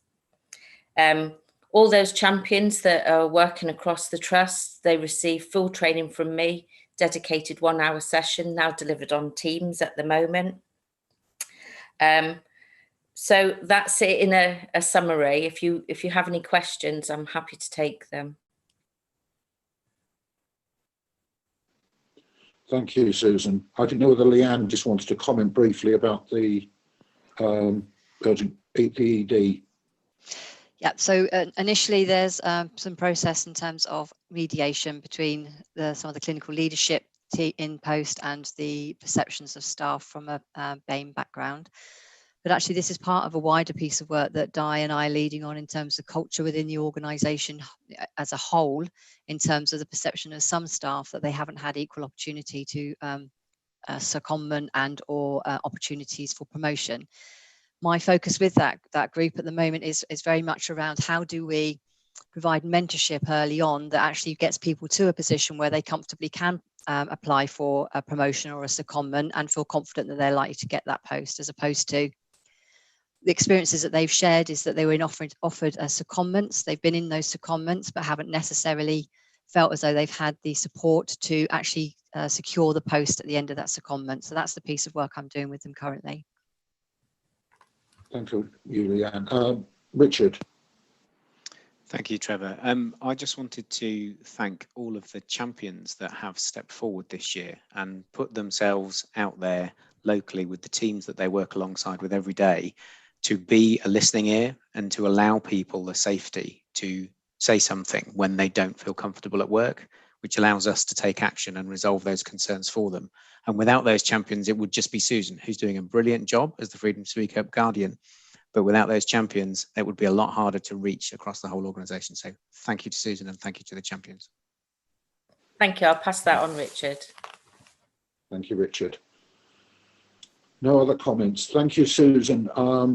As you know, I take a great interest in all these various areas, and it was great this year having so many new BAME and other hard, I forgot what you call them, hard to reach groups represented, but that's excellent, and keep the good work going, and give our regards to all of them. I will do. Thank you very much. Thank you. Right, thank you. I'm moving on to, and my apologies, we're overrunning on the agenda, but we are now with Richard. Sorry about the noise in the background. Ambulance noise from another hospital, bizarrely, with Trevor on the line coming from Northampton. So it's we've got the group. Absolutely, it's a group ambulance. We have 5 governance items to walk you through. The first one we've already heard about today, which is the People Committee Terms of Reference. They've been through the Collaboration Programme Committee, and they went to the People Committee in common on Monday, and both of those groups recommend to the board that they are approved. I'll just pause there for any questions, dissent, or assume approval. Okay, well, if you're happy, Trevor, we'll take that as approval. Yep, we'll take that. Yep, no hands up, no dissent there.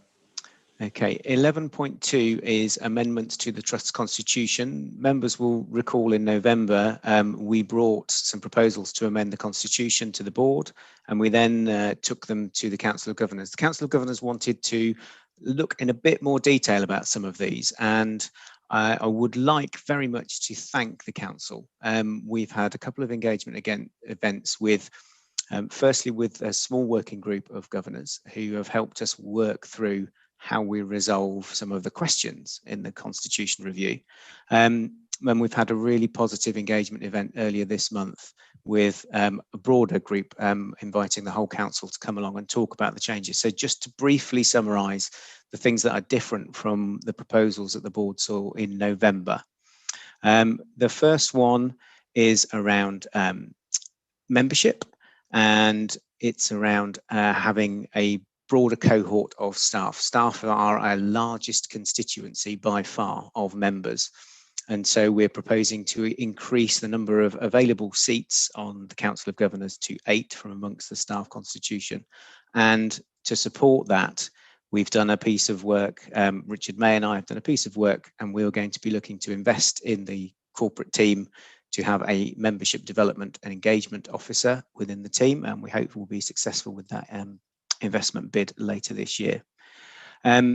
We have aligned 2 of our appointee governor seats to fit with the outside environment. So first of all, we have a vacant seat for a CCG nominated governor. That's been vacant for some time. And we have amended that. The proposal is to amend that to a primary care seat, which gives us a broader pool from which to nominate. And I know Trevor's had some conversations with Joe Watt just this week, which you might want to come back on.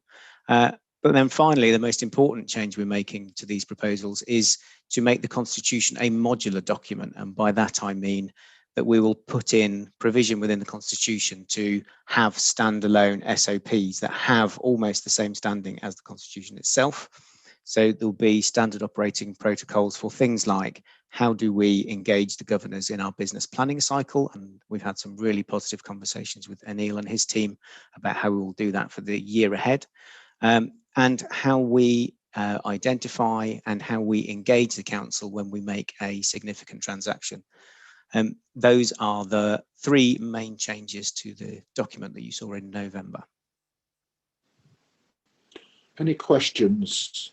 Just whilst anybody's thinking of anything. So I did have a conversation with Joe Watts on behalf both wearing her GP and CCG hat about the change on this member, seeing particularly the development of the PCNs, as this is an opportunity to get that local engagement in the governing body of local GPs. And she was positive about that. We just need to, once we approve this, start the ball rolling on that. No questions. Peter. Thank you, Trevor. Just a slight point to raise, and that is that the committee also agreed that we'd be reviewing the Constitution on an annual basis, which I think is quite critical from a governor's point of view, because the last one was 12 years ago, I think. So we wanted to make sure that that didn't happen again. That was all I had to say. Thank you. Thank you, Peter. And thank you, Peter. Thank you for all your work.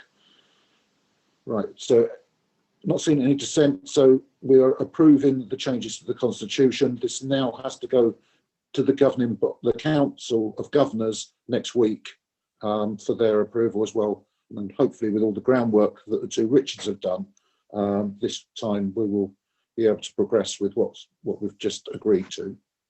Thank you. Thank you. I'll take the next two together, 11.3 and 11.4. These are the annual reviews of the scheme of reservation and delegation from the board and the standing financial instructions. The SFIs are now going to enter quite a rapid iterative phase of development as we work across the group to enable, as Simon said earlier, for governance to enable the group to actually deliver. So this is the first iteration of those. Which I would like to thank Richard May and Anil and some members of Anil's team for helping pull together. These have been to the Audit Committee, and the Audit Committee recommends them to the board for approval.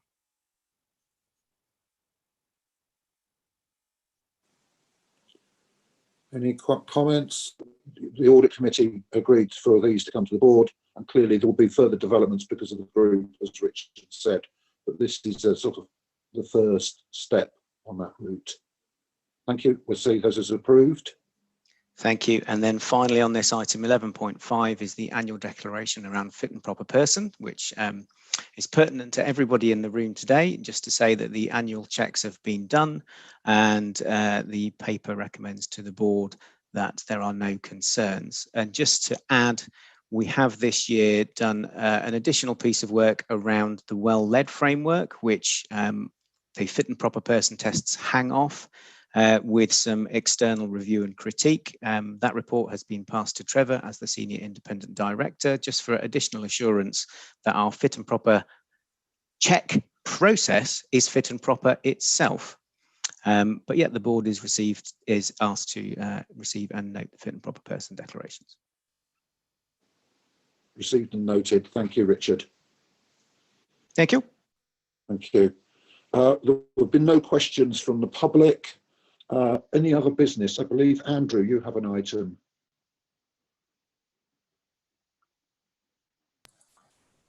The only item I would raise is that Dr. Manjula is stepping down as Deputy Medical Director at the end of this month. She continues with us in her role as mortality lead and in DIPSI. But she's giving us long, excellent service, and in addition to that, we having a big send-off for her on Tuesday evening. There's a Teams link that's been distributed around that. So it's with enormous regret and sadness that we see her stepping out of that role, but she looks forward to her new life.